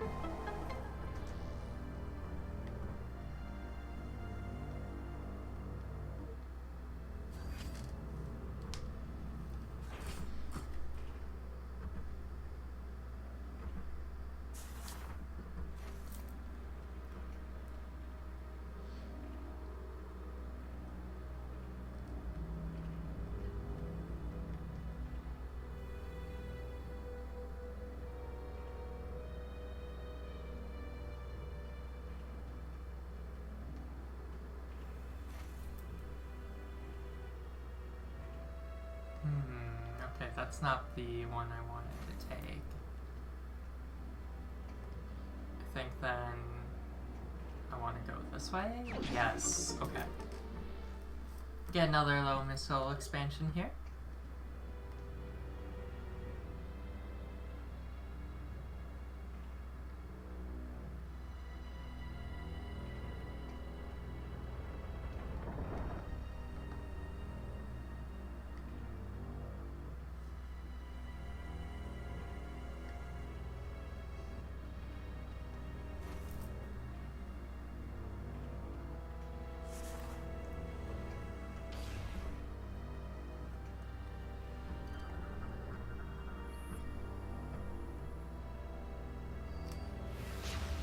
Ouch.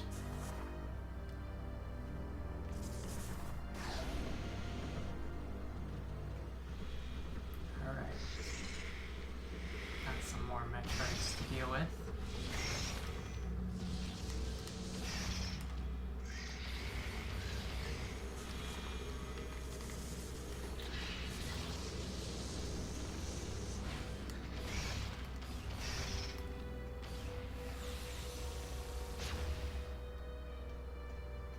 Let's put this energy cell in here.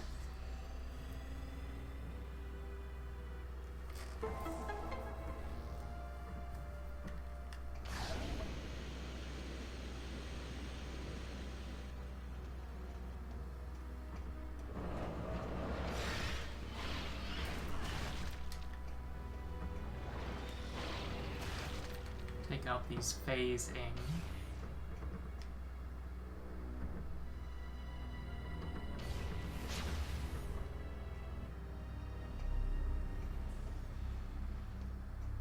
That might be a way forward.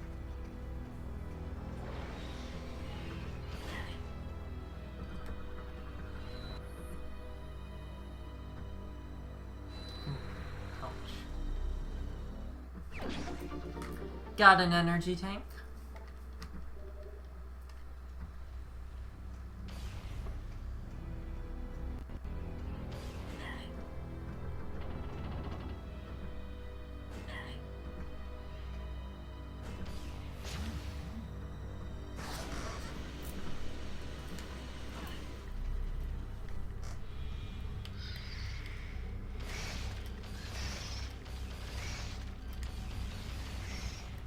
Very satisfying just being able to take these guys all out in rapid succession, no worries.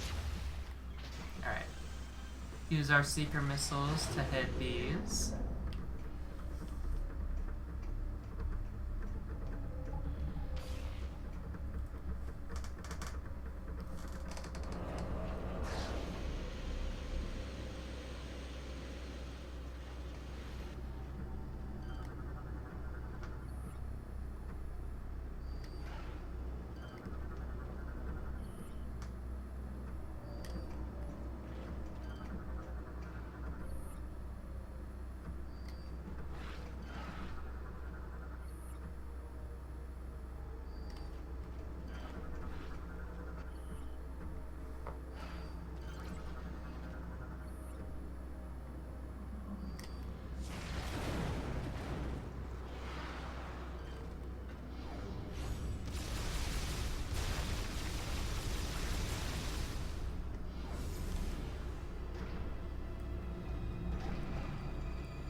Put an energy cell in here. And then... oh, it's gonna make me scan this one too. Okay.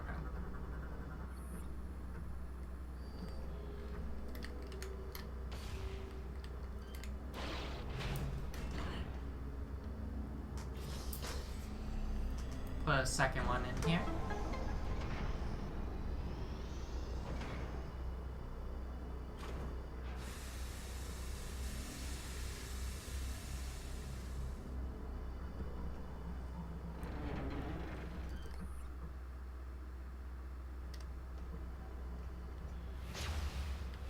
Also, when I was looking up locations for the lore scans, found out this game is actually pretty nice and makes it so if you happened to miss the lore scans when you were on the battleship Olympus, it's not a huge deal because you can actually just get the same scans while you're visiting Valhalla, which is what the scan was back there. Okay. Might as well just go through here.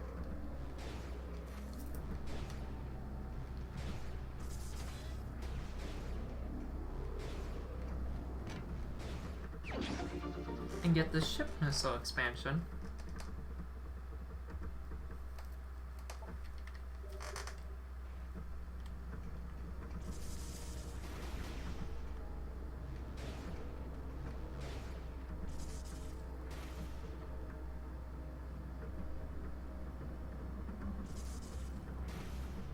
Come on. There it goes.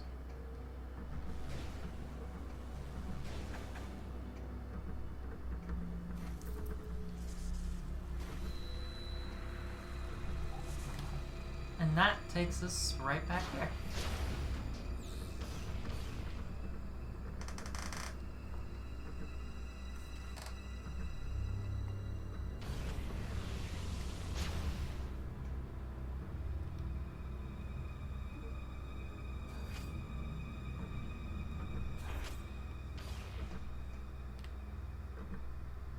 What am I at percentage-wise? 99%. And it looks like the last one is an energy tank. So...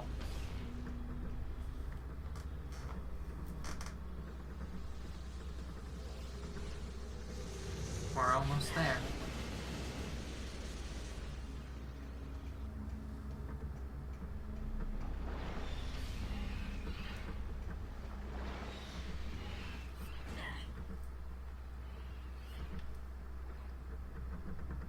Come on.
Looks like these are blocking these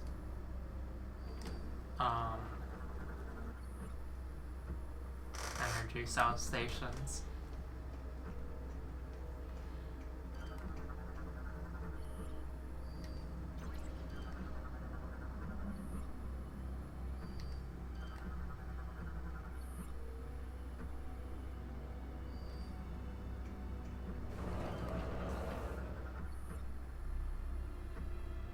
The ship's AU was connected to this platform. Debris suggests that it was forcefully removed.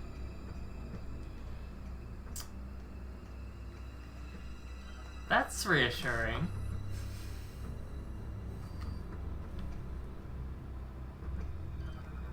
Oh, there's one of these.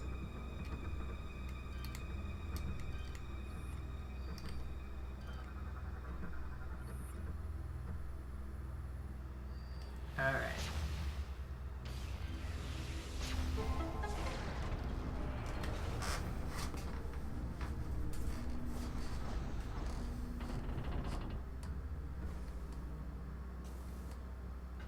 Now we can put these energy cells in here.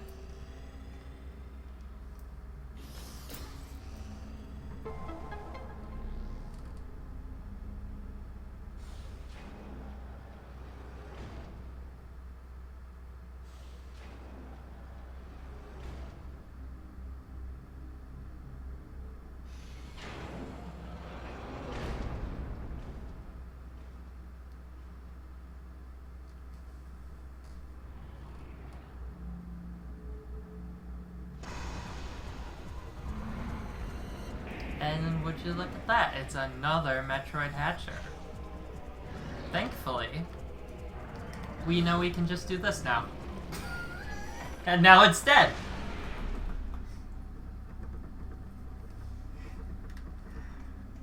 Oh, this game could be funny.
Oh.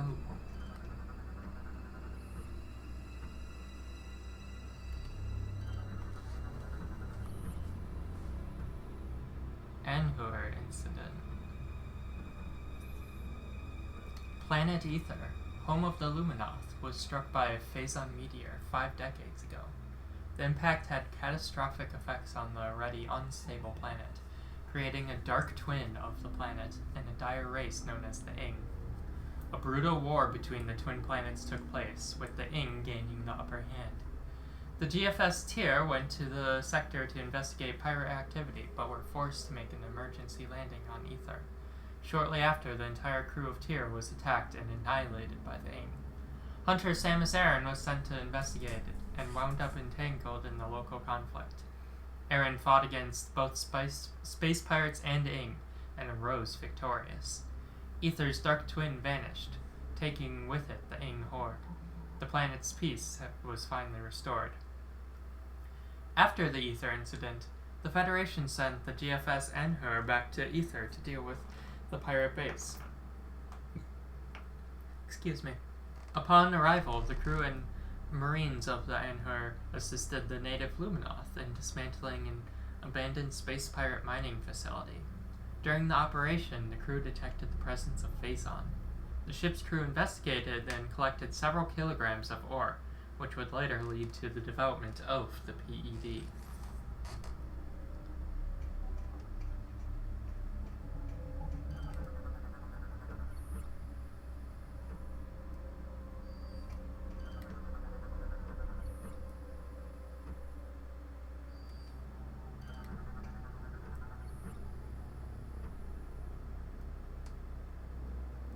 Seven, 8, 3, 5, 6. Okay, 7, 8, 3, 5, 6. 7, 8, 3, 5, 6. 7, 8, 3, 5, 6.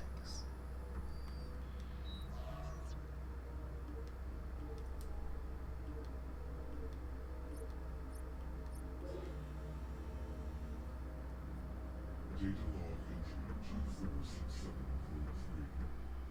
This will be the last communication of the GFS Valhalla. Our efforts to repel the space pirate boarding force have failed. They have successfully removed the primary emergent structure around our stasis tank. It is obvious now that they intend to extract us from the Valhalla. It is vital that the Federation receive this transmission, severing main power.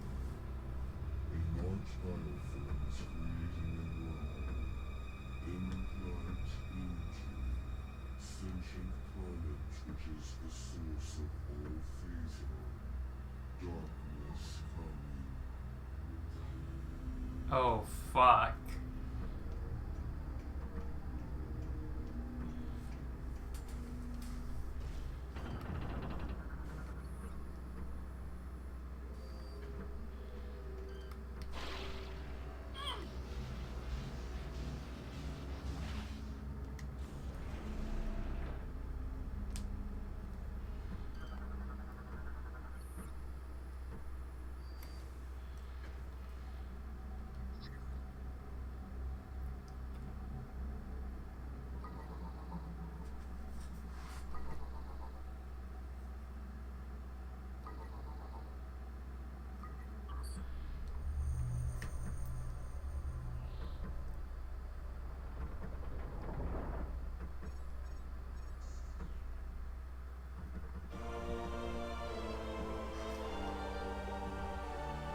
with that, we obtained the The pirates' data you just access acquired codes. appears to be a space pirate Leviathan command code. Yes, that is what I It just is likely established. that this code could allow us to control the Leviathan in orbit above the pirate home world. Find a way onto the Leviathan and use that code.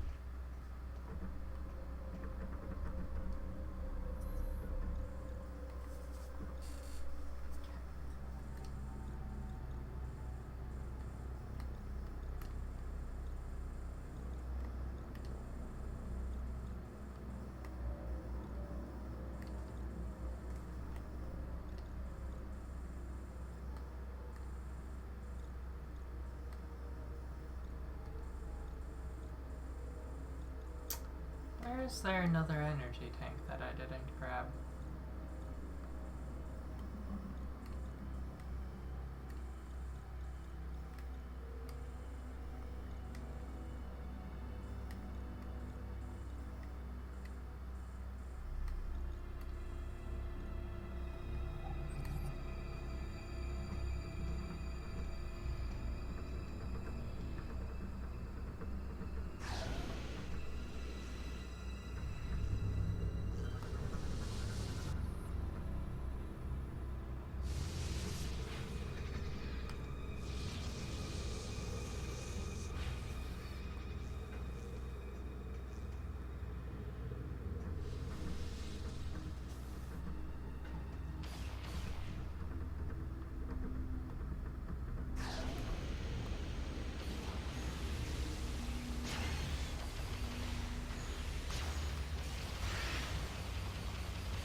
Did I use all the energy cells? Yes. Okay.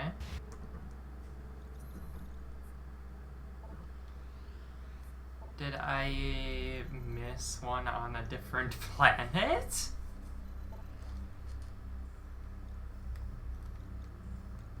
E.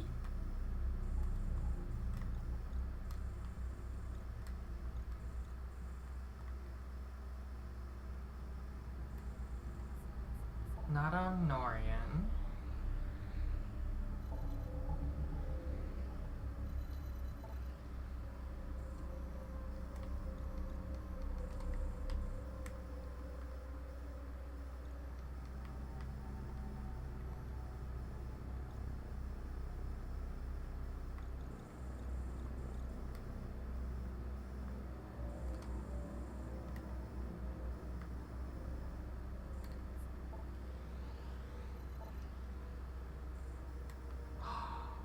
Wait, I remember. You can't zoom into the ice part of Brio, but there was a thing over in the icy section of Brio. That's where the last thing is I'm missing. Oh my god, I completely forgot about that. Okay. Gotta make a quick pit stop over to Brio before we go back to Pirate Homeworld for the finale. Yeah, I totally forgot because you can't zoom in on the icy part of the map. So, the only way I would have, like, known that was if I just remembered.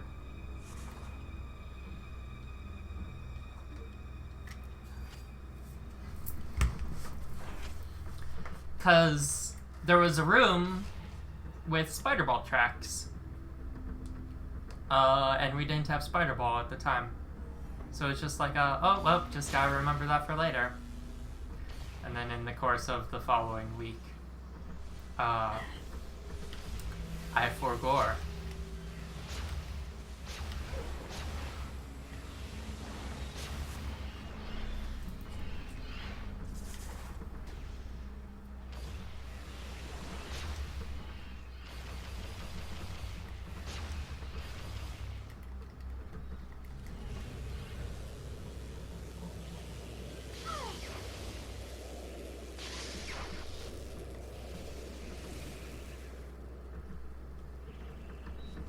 open this up.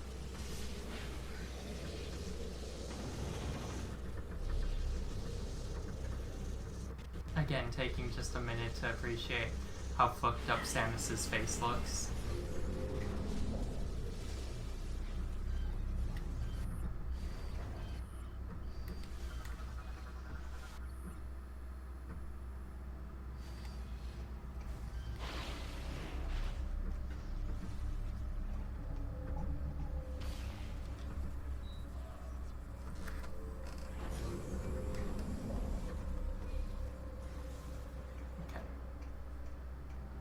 Well, I guess we're all done here on the GFS Valhalla. We learned some rather scary news. The space pirates stole one of the Aurora units and implanted it into Phase, which, yep, can't wait to look forward to that.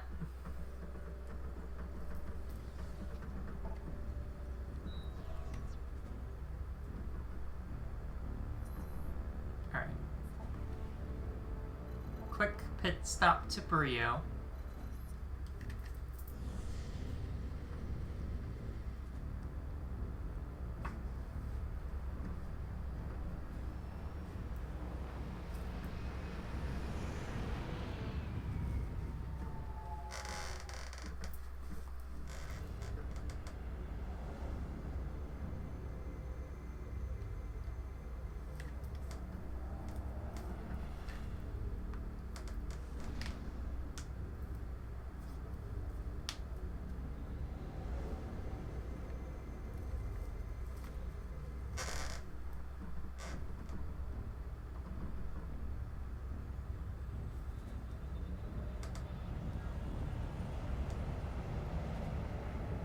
I don't imagine this should take very long at all.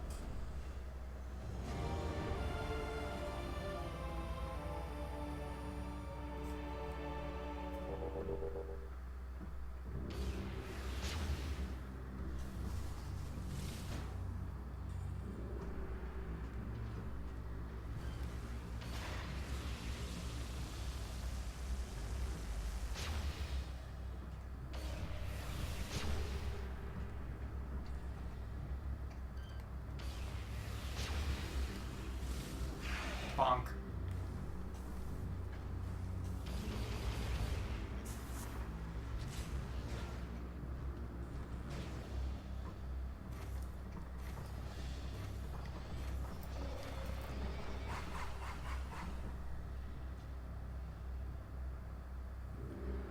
These little bug things make me think of popcorn when they like puff up like that and start carrying you up. I guess that's because they kind of like look like whitish yellow and they, you know, pop. And it's just like, ooh, popcorn.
Oops. Let's just jump down here and then go across the normal way.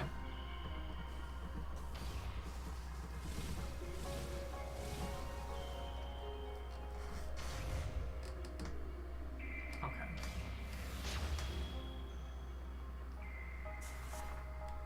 Here we go.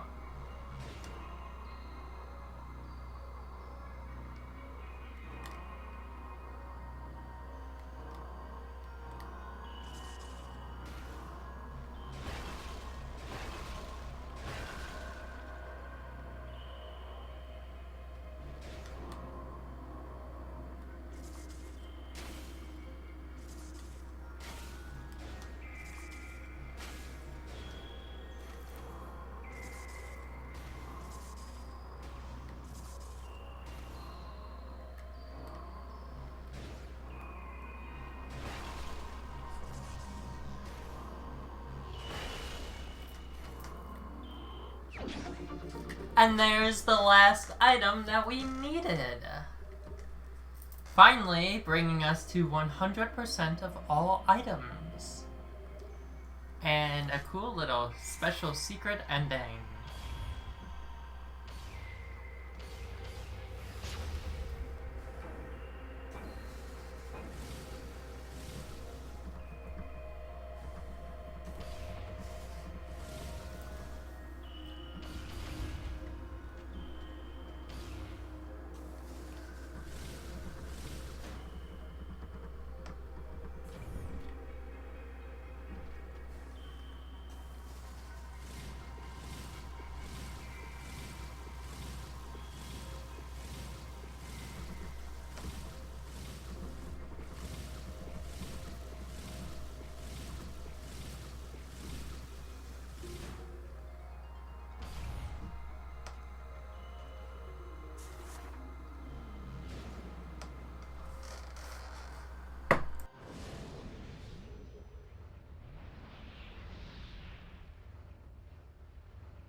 Alright. Back to our gunship. And now, finally, at last,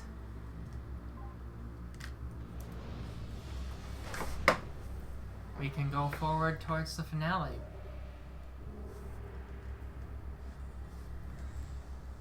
Are we all ready?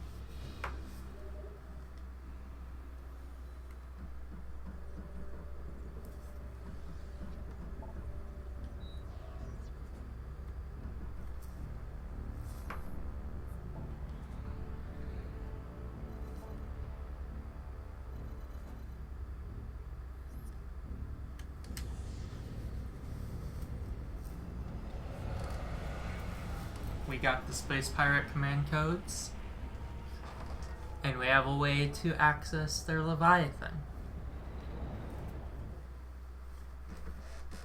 So, once we get there, all there is to do then is to use that Leviathan to activate a wormhole and take the fight to Dark Samus on Planet Phase.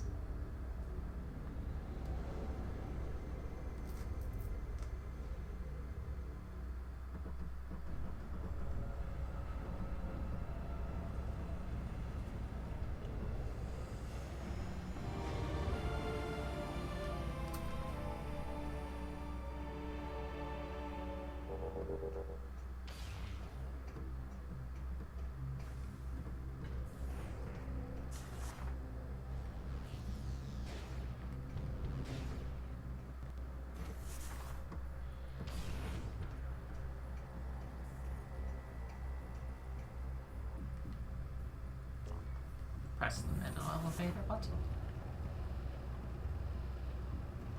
Also, Rain, it looks like they adjusted like the Morph Ball UI so that the energy tank things actually do line up now. Or at least pretty closely. They might be a little bit too big now, as opposed to in Prime 2 where they were too small. Kinda hard to tell though. Obviously they match up perfectly with this UI. Here they're a bit too big. They overcorrected. No. I wonder how it is in Prime 1. I'd have to go back and look. And then that makes me curious how it'll be in Prime 4.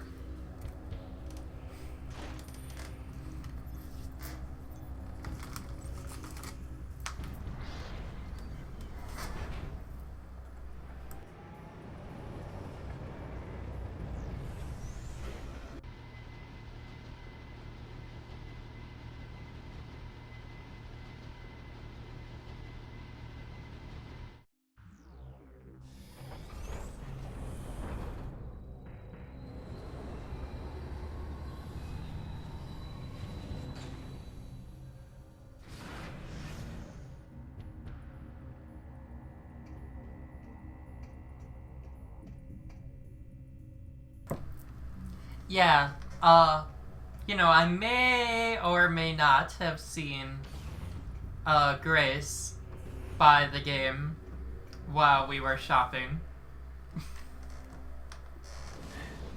I mean, I definitely didn't see anything, but... my birthday is tomorrow, so...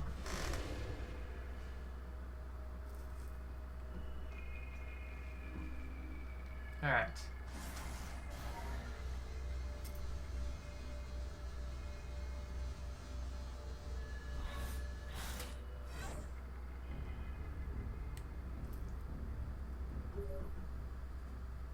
Samus, we have gained control of the Leviathan.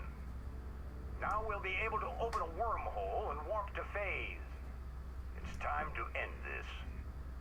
Once you rendezvous with the fleet, we'll head straight into the belly of the beast. I look forward to fighting alongside you again, Samus. Godspeed.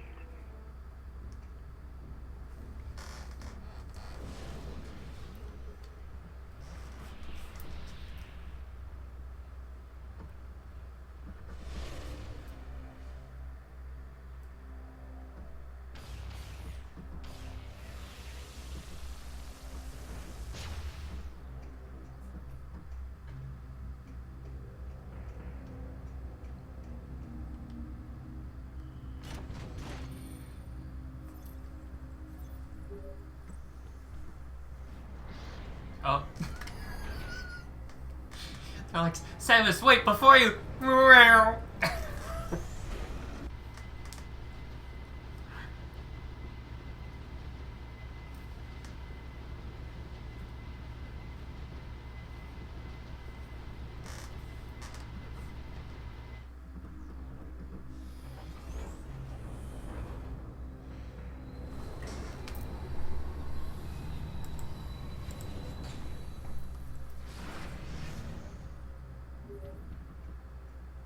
Take heed, Samus.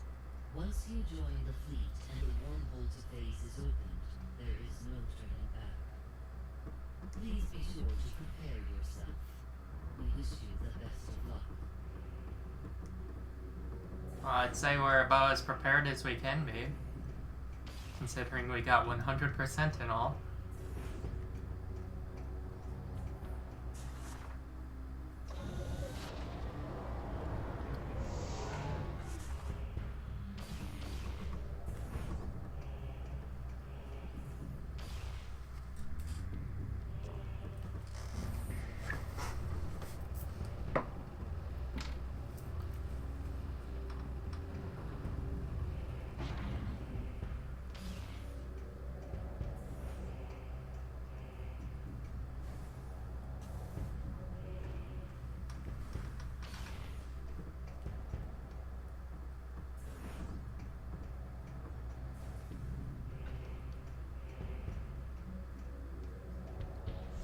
Let's do one last save and heal.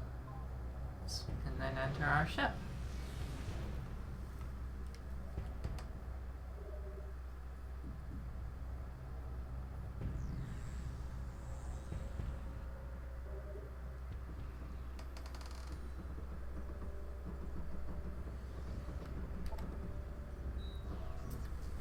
Let's fucking do this. To Planet Phase.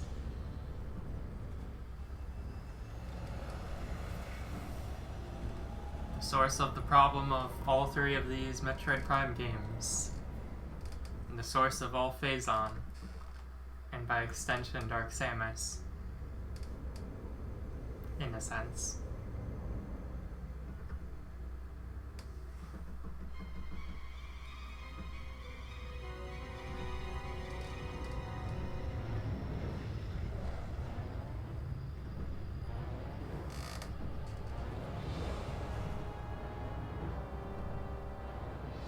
Sir, Samus's ship has joined the fleet.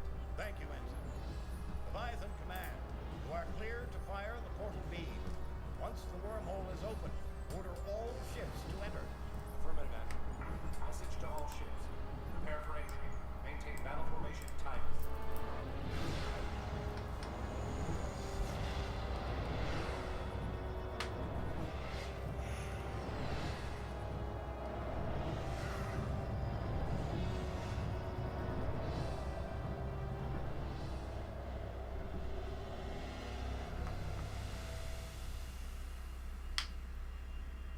Blue.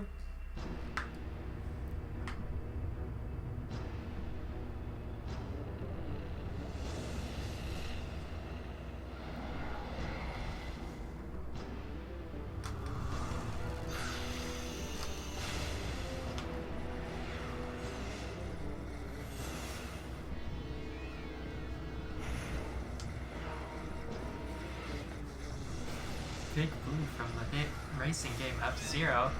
I think everyone would be very dead if this was if this is what Big Blue was. Considering how radioactive it is, given its Phazon.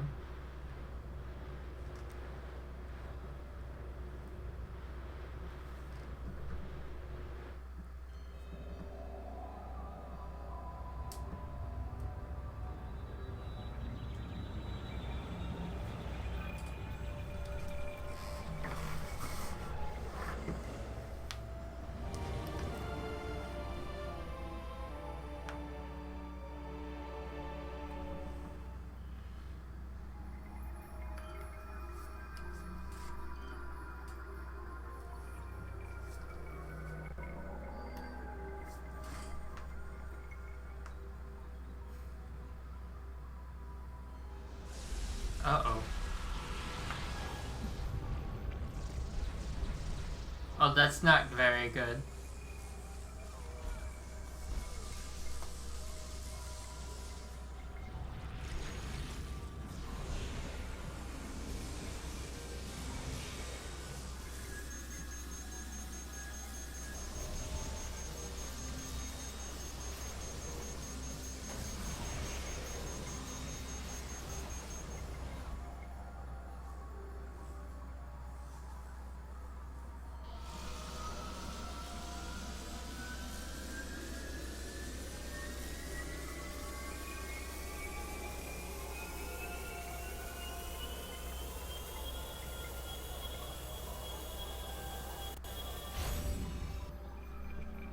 Due to critical levels of internal Phazon corruption, the energy vent override has been triggered by the PED suit. All acquired energy tanks have been vented to temporarily prevent total corruption. Hypermode weapons no longer require the extinguishing of an energy tank to use. You are now permanently in hyper mode. Unfortunately, this vent override can no longer be used. Damage, as well as exposure to Phase's atmosphere, will continue to raise your Phazon level. Your Phazon level is shown as a yellow bar at the top of the HUD. If your Phazon level fills completely, you will die. It's to the point where Samus's gunship no longer recognizes you as Samus.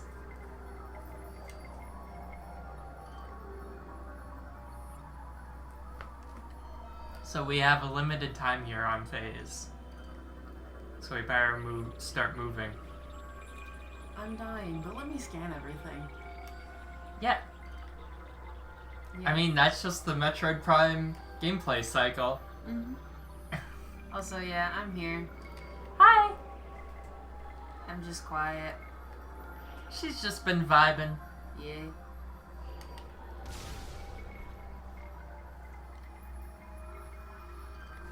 Hello. Yeah, I'm just quiet after dealing with students all day. Understandable. They're shitheads. Got some Hopper Metroids to deal with. Thankfully, you can make the bar go down by picking up healing items. Got another one of these hyper grapple points.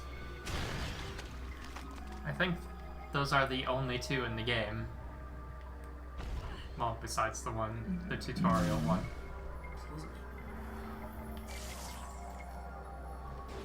Got a morph ball through this section. Oh.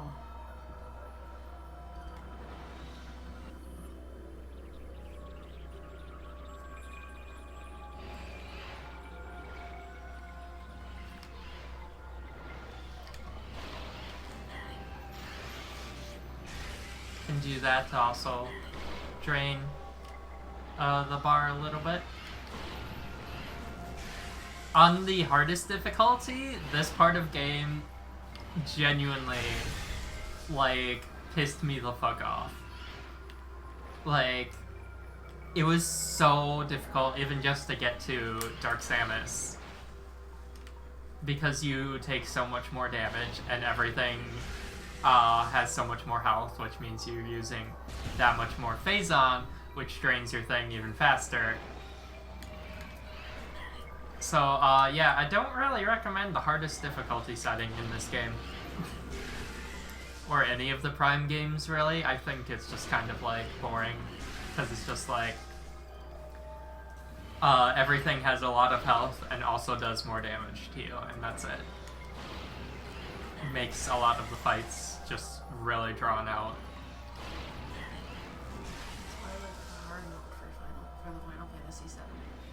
What's that? So I like the hard mode for the Final Fantasy VII remake. I don't know if like enemies actually do more damage or like if they just have more health, but like they take away the fundamental aspect of like using items throughout the game, which are a very big part of like healing and shit between fights. So you gotta be a little bit smarter and think about getting from one fight to the next. Yeah, for sure. I definitely like it too when like games do a lot more with their difficulty settings than just more damage and more health. Like stuff like that is pretty cool. Another good one is the European version of Luigi's Mansion that has another really cool hard mode.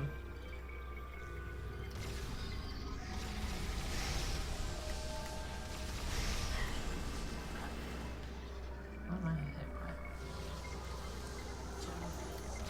Huh? Joe. What? Joe. Who's Joe? Joe Nova. Are you proud of yourself? I'm so funny. Sorry, it can just be a little bit hard to hear when you're quiet, because I have the headset on, of course.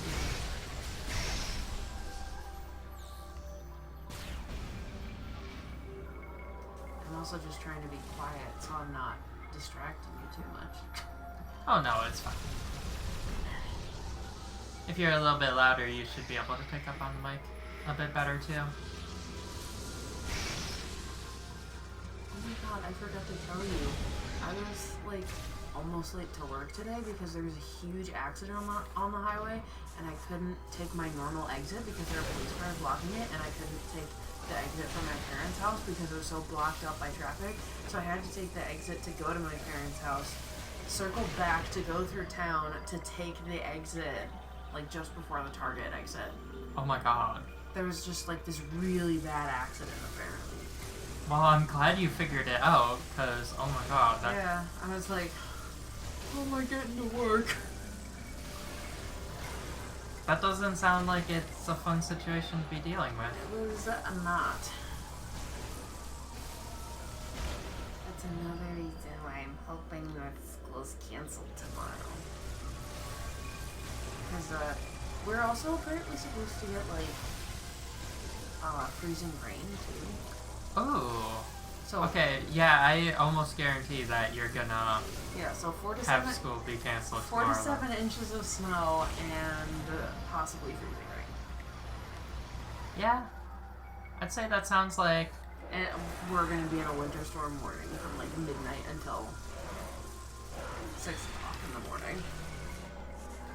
So there's no way that they would be able to get like the roads all plowed and safe in time for the buses to go.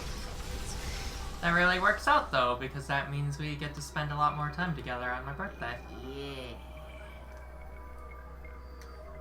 I hope for your sake that you're not called into work too, Rain.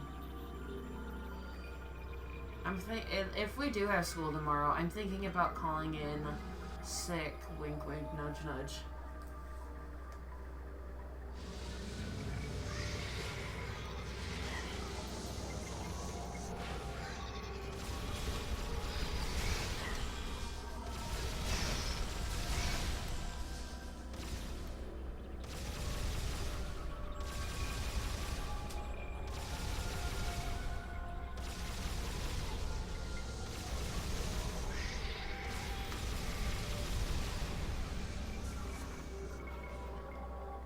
Okay.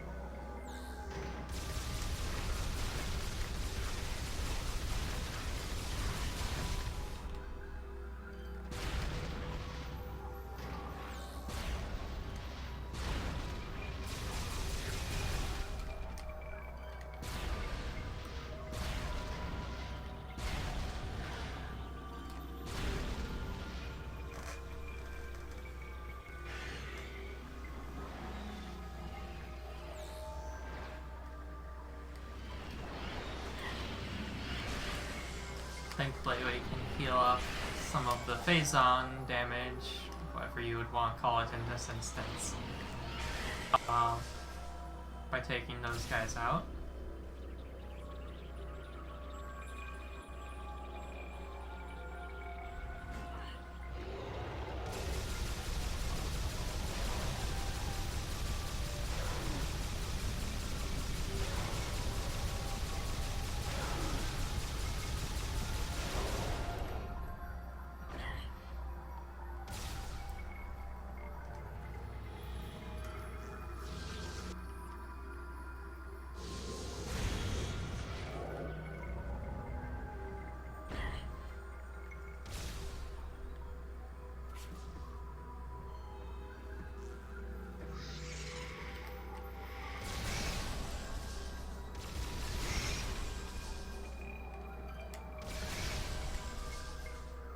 So, Rain, what time do you usually work until, like, just in case you do have to go in tomorrow?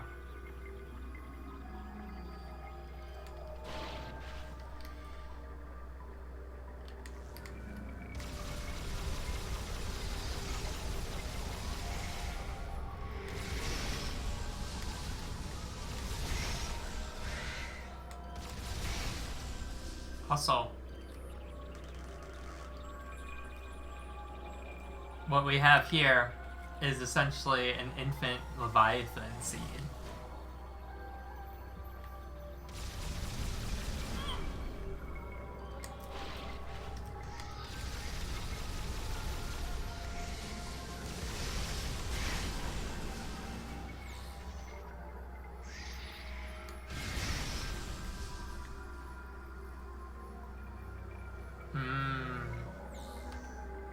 Well, that's not a very convenient time if I wanted to do stream tomorrow, because I was thinking, well, obviously, if Grace did work, she would have to wait till she would come home at about 4.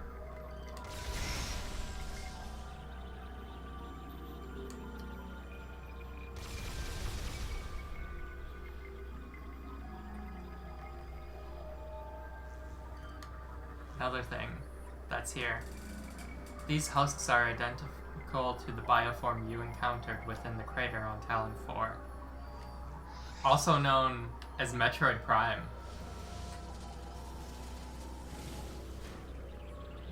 There are already other Metroid Prime husks here on Phase.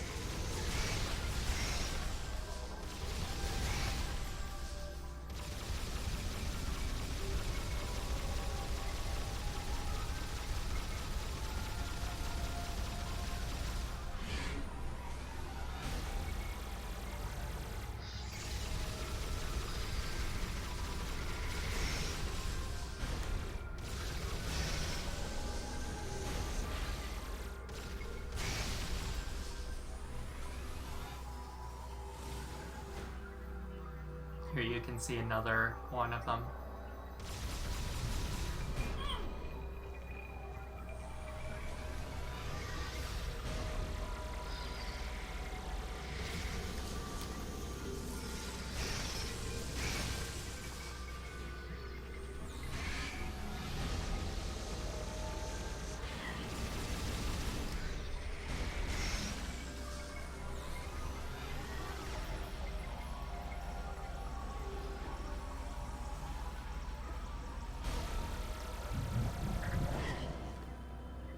Yeah, this part is really intense, and definitely in the hard mode, this is the part that would frequently kill me.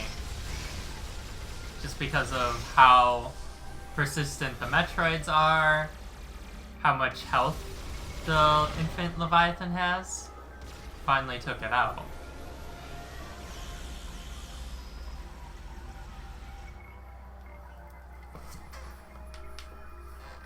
And just also, like, how much more damage you're taking throughout the whole thing. But anyways, we made it.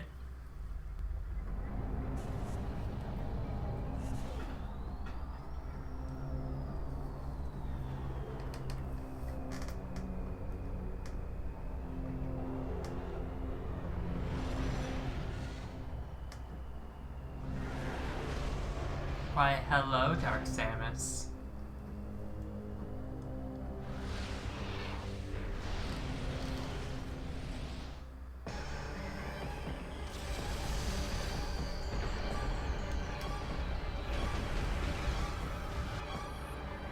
Morphology, Dark Samus. Phazon energy-based entity. Disrupted by hypermode attacks. Target is composed of pure Phazon energy and is highly unstable.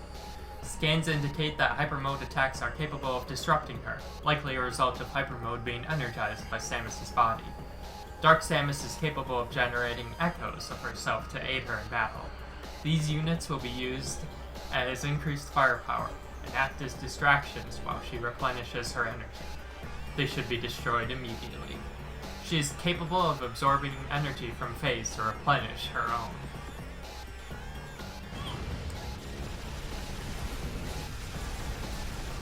Also, just need to say how much of a fucking banger this song is.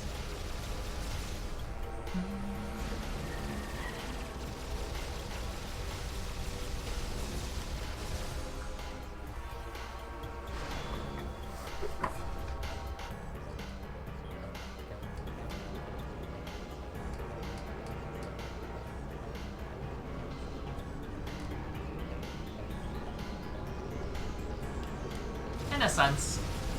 I mean, you can disrupt her from healing herself, but yeah.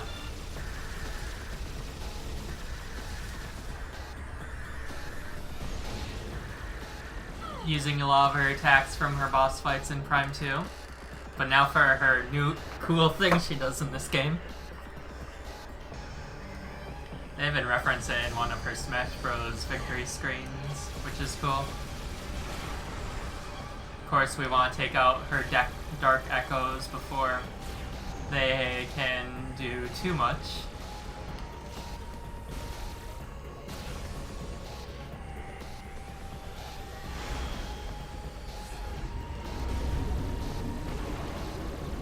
And she'll use each of her Dark Echoes as a way to distract you, but you can tell which one is the real Dark Samus by using your X-ray visor, thankfully.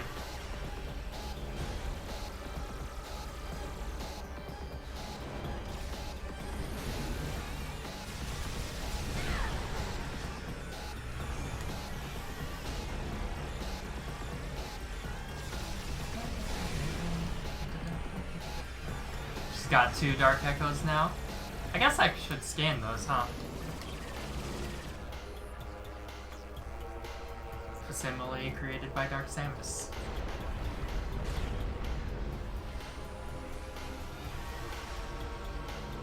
If she recombines with them, she's invincible for a short bit, so nothing I can do until, yeah, she does that.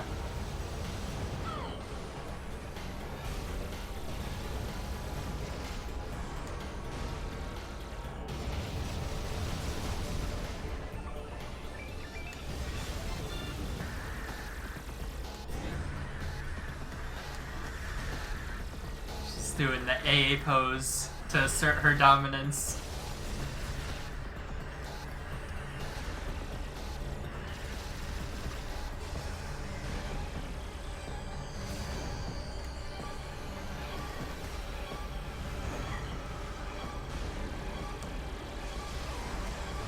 There's one of the Dark Echoes down.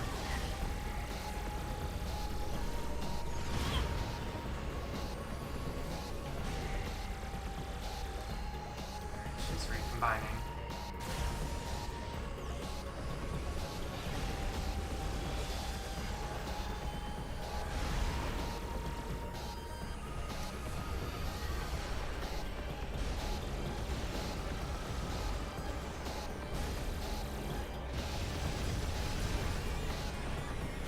Oh, damn it, she got another one of her Dark Echoes back now.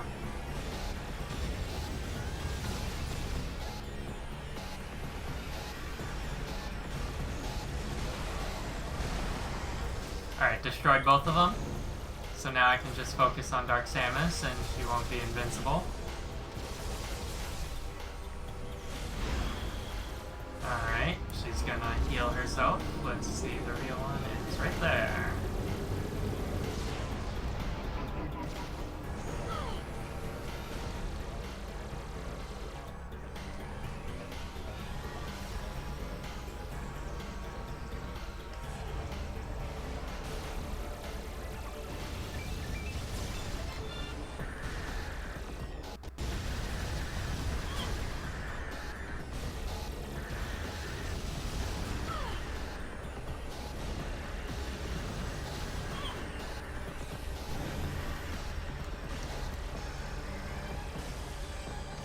Not the A pose of death.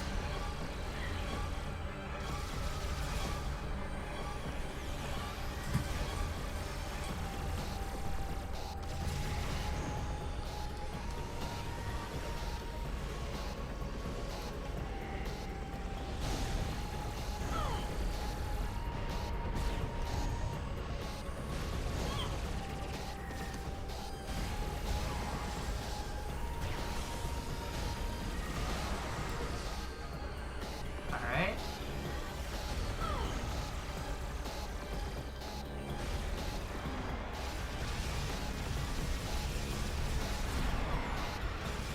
Got a nice hyper missile in.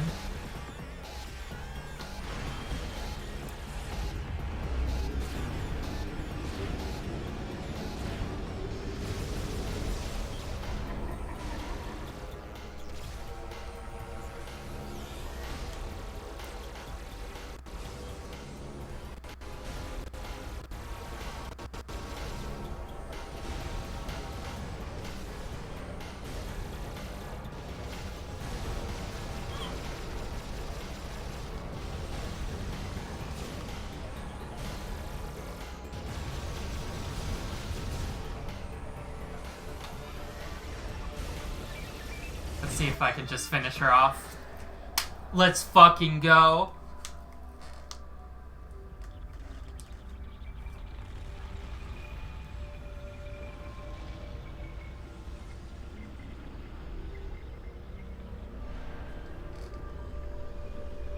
Of course, not that easy. The Aurora unit that the pirates took, of course, it had to come into play somewhere.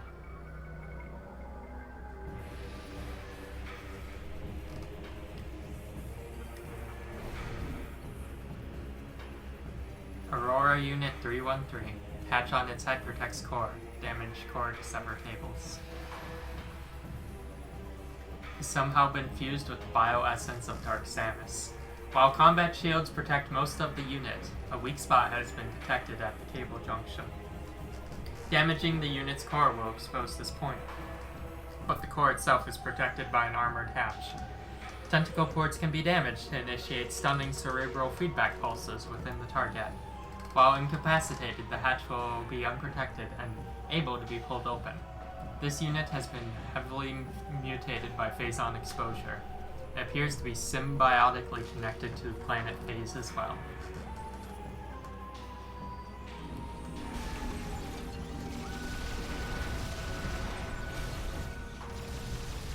You made a similar joke, Rain, back when we were introduced to the Aurora units at the beginning of the game.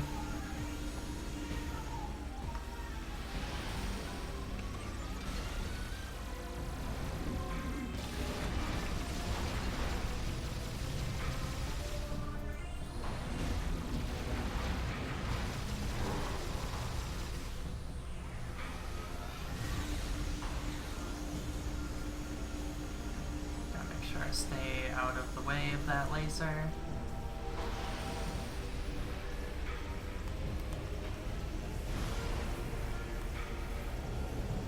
Of course, you can still summon dark echoes from within there, but they are thankfully a lot weaker.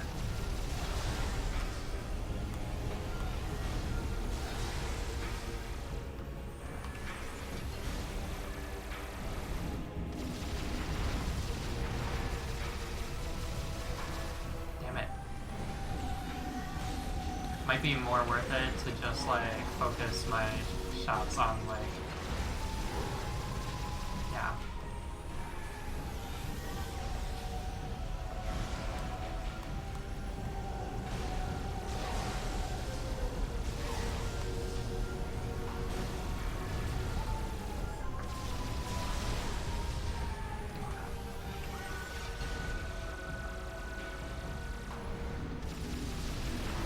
Yeah, I haven't opened up its weak point yet.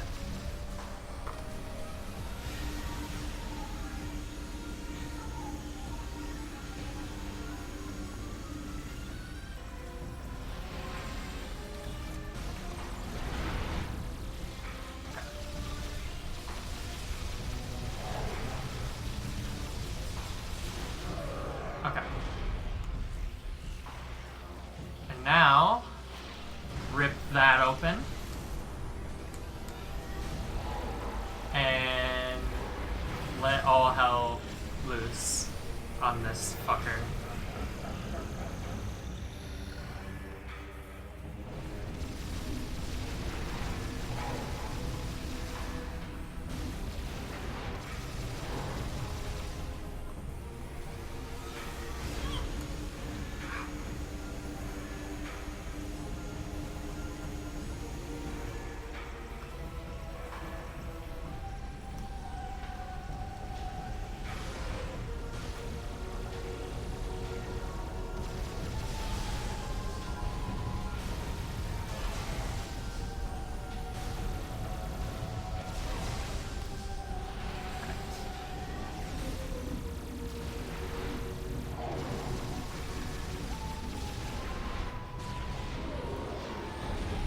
Might just be more efficient to use the hyper missiles on the glowing yellow spots to stun it faster.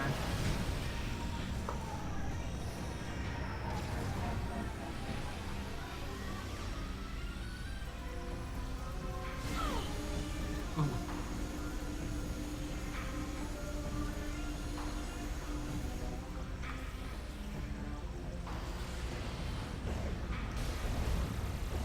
Attack.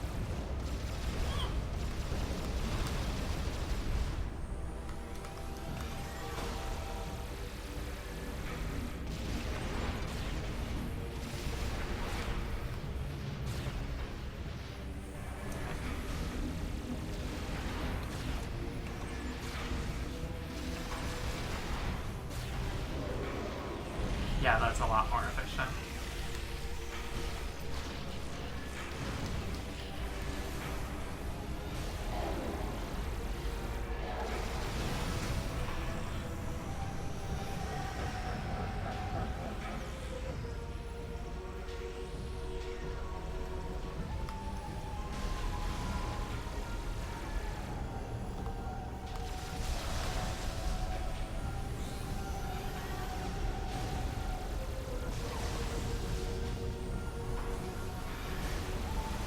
Oh, she morph balling.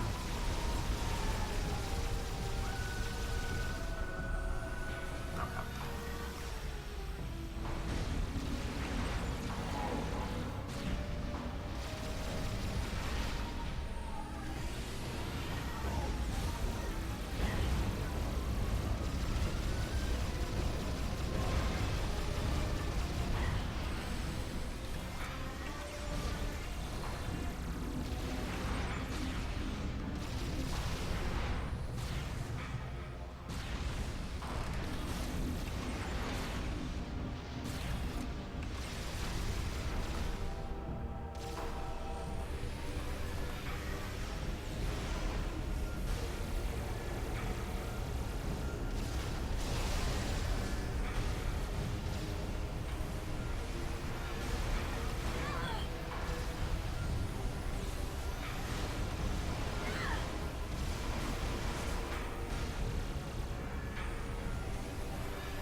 Damn it.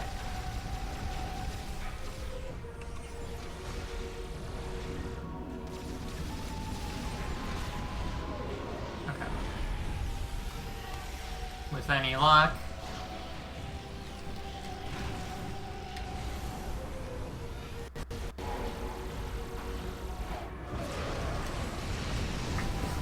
Okay. Just one more phase.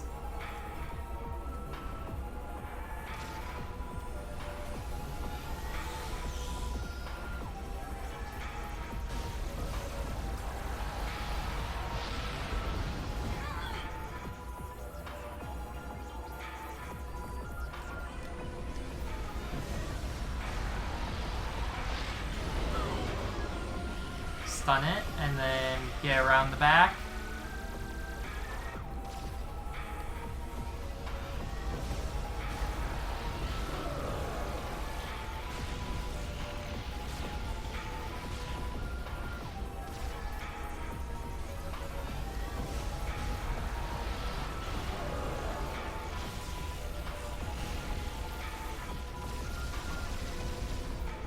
Definitely seems more efficient to just use the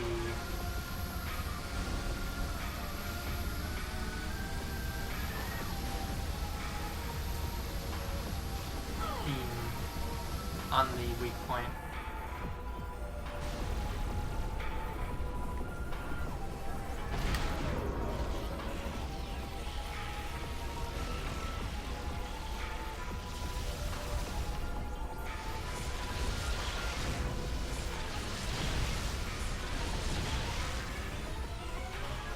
And let's fucking go.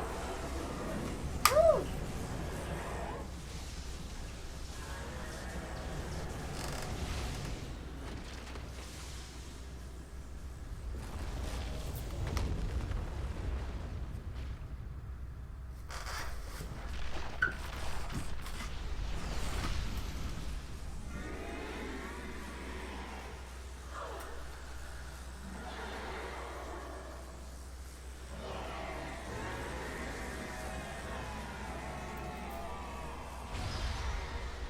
And that's Dark Samus dead for good.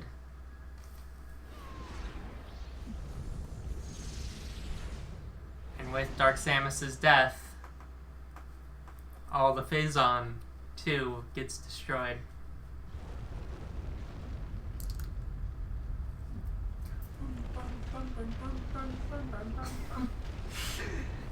Yeah, it's time to fucking escape this goddamn planet, and by escape I mean the cutscene will have Samus escape.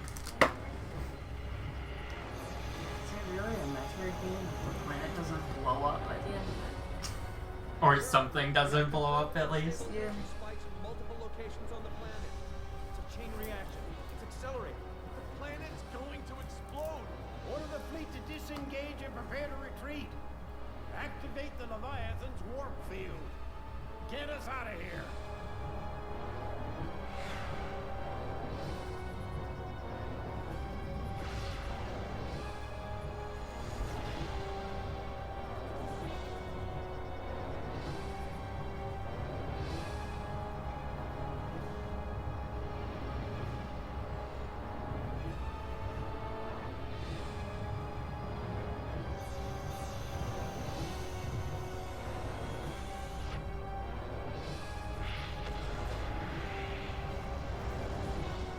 there goes the Leviathan.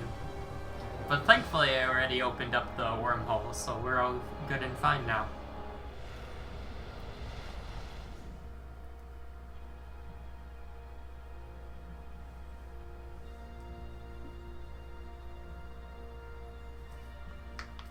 Damage reports coming in. We've lost 37% of the fleet. Half of the surviving ships are reporting heavy casualties. Sir, we've confirmed the wormhole has disappeared. All the Leviathans are gone. The crisis is over. What about Samus? Negative, sir. No contact.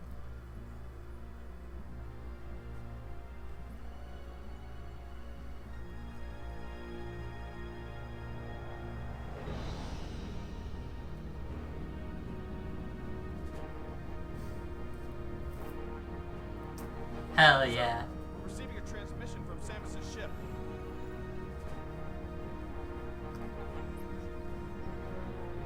Fuck yeah.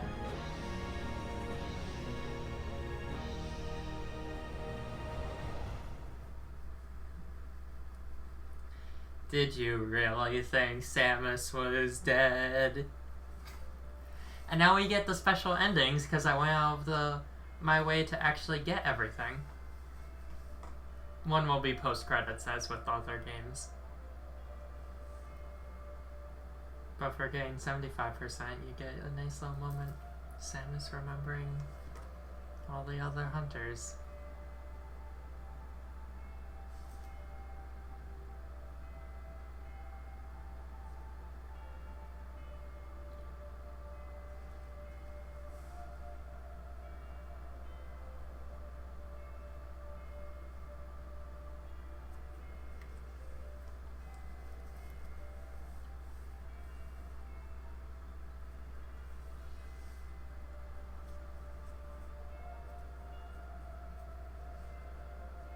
How'd she fit all that air in her helmet? See, I don't know. This is why my headcanon for Samus without the suit is just having her have like a pixie cut. Or just a very butch lesbian haircut.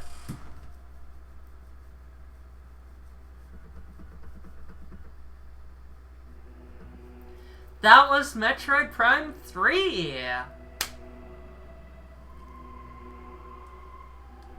I think it's a pretty damn good video game. Even if it is my least favorite of the trilogy, it definitely makes for a really good finale for the trilogy, I think. Wraps up the story beats really, really nicely. And it's really cool seeing like all the stuff from Prime 1, Prime 2 all come back for that big finale with Planet Phase. Oh, it's so damn good. And of course, I've talked about, like, my issues with it and why it's kind of my least favorite of the trilogy. It's, like, a lot of, like, the level design. How it's, like, you know, Samus's gunship, and then kind of a semi-linear hallway branching off from that. And then, you know, when you're done exploring a chunk, you have to go back to Samus's ship and fly to a new chunk rather than everything being kind of connected seamlessly. And I think all that kind of adds up to making the progression structure in Prime 3 a little bit tedious, especially compared to how nice it feels exploring in Prime 2 or even Prime 1, despite the hiccups Prime 1 also has with backtracking. But you know, that's not to say that the game doesn't do a lot of things that are really good. It's just kind of my least favorite out of the three. Samus Aran's arduous fight against Phazon has ended. However, in the vast regions of space, this victory is just a twinkle of a star, spreading the light of hope through the darkness.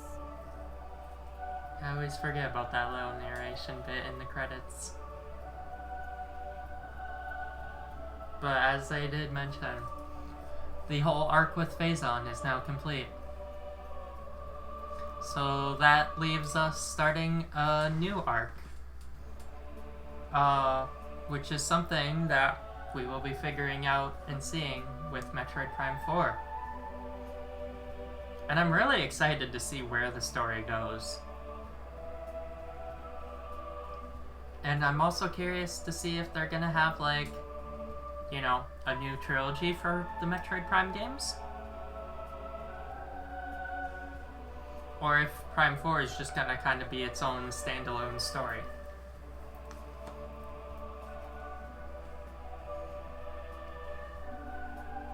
And like, as part of this little marathon, I obviously didn't play through Prime Hunters or Federation Force,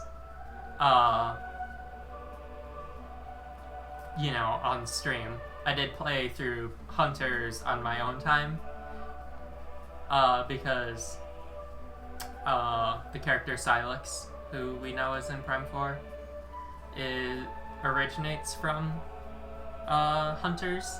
So it's just like, I know there's no, like, background for him at all, at least in Hunters, but I wanted to still see. And before Metroid Prime 5 2027 and Metroid Prime 6 2029. I mean, given that Prime 3 came out in 2007, and now Prime 4 is coming out in 2025, I'd say at that current rate, it would be more like Prime 5 is like, what? Is that 18 years? Yeah, 2043 until Metroid Prime 5. And we already got, like, actual Metroid 5. With Metroid Dread, of course.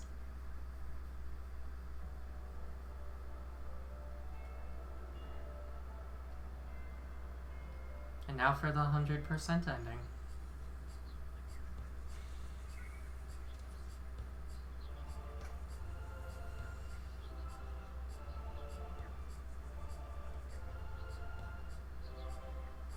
She at least looks a lot better than in Prime 2. Still don't really like the design of the Zero suit, but, you know, it's whatever. Oh, what's this? That's Silex's ship. Oh, fuck. Metroid Prime 4? Oh, man.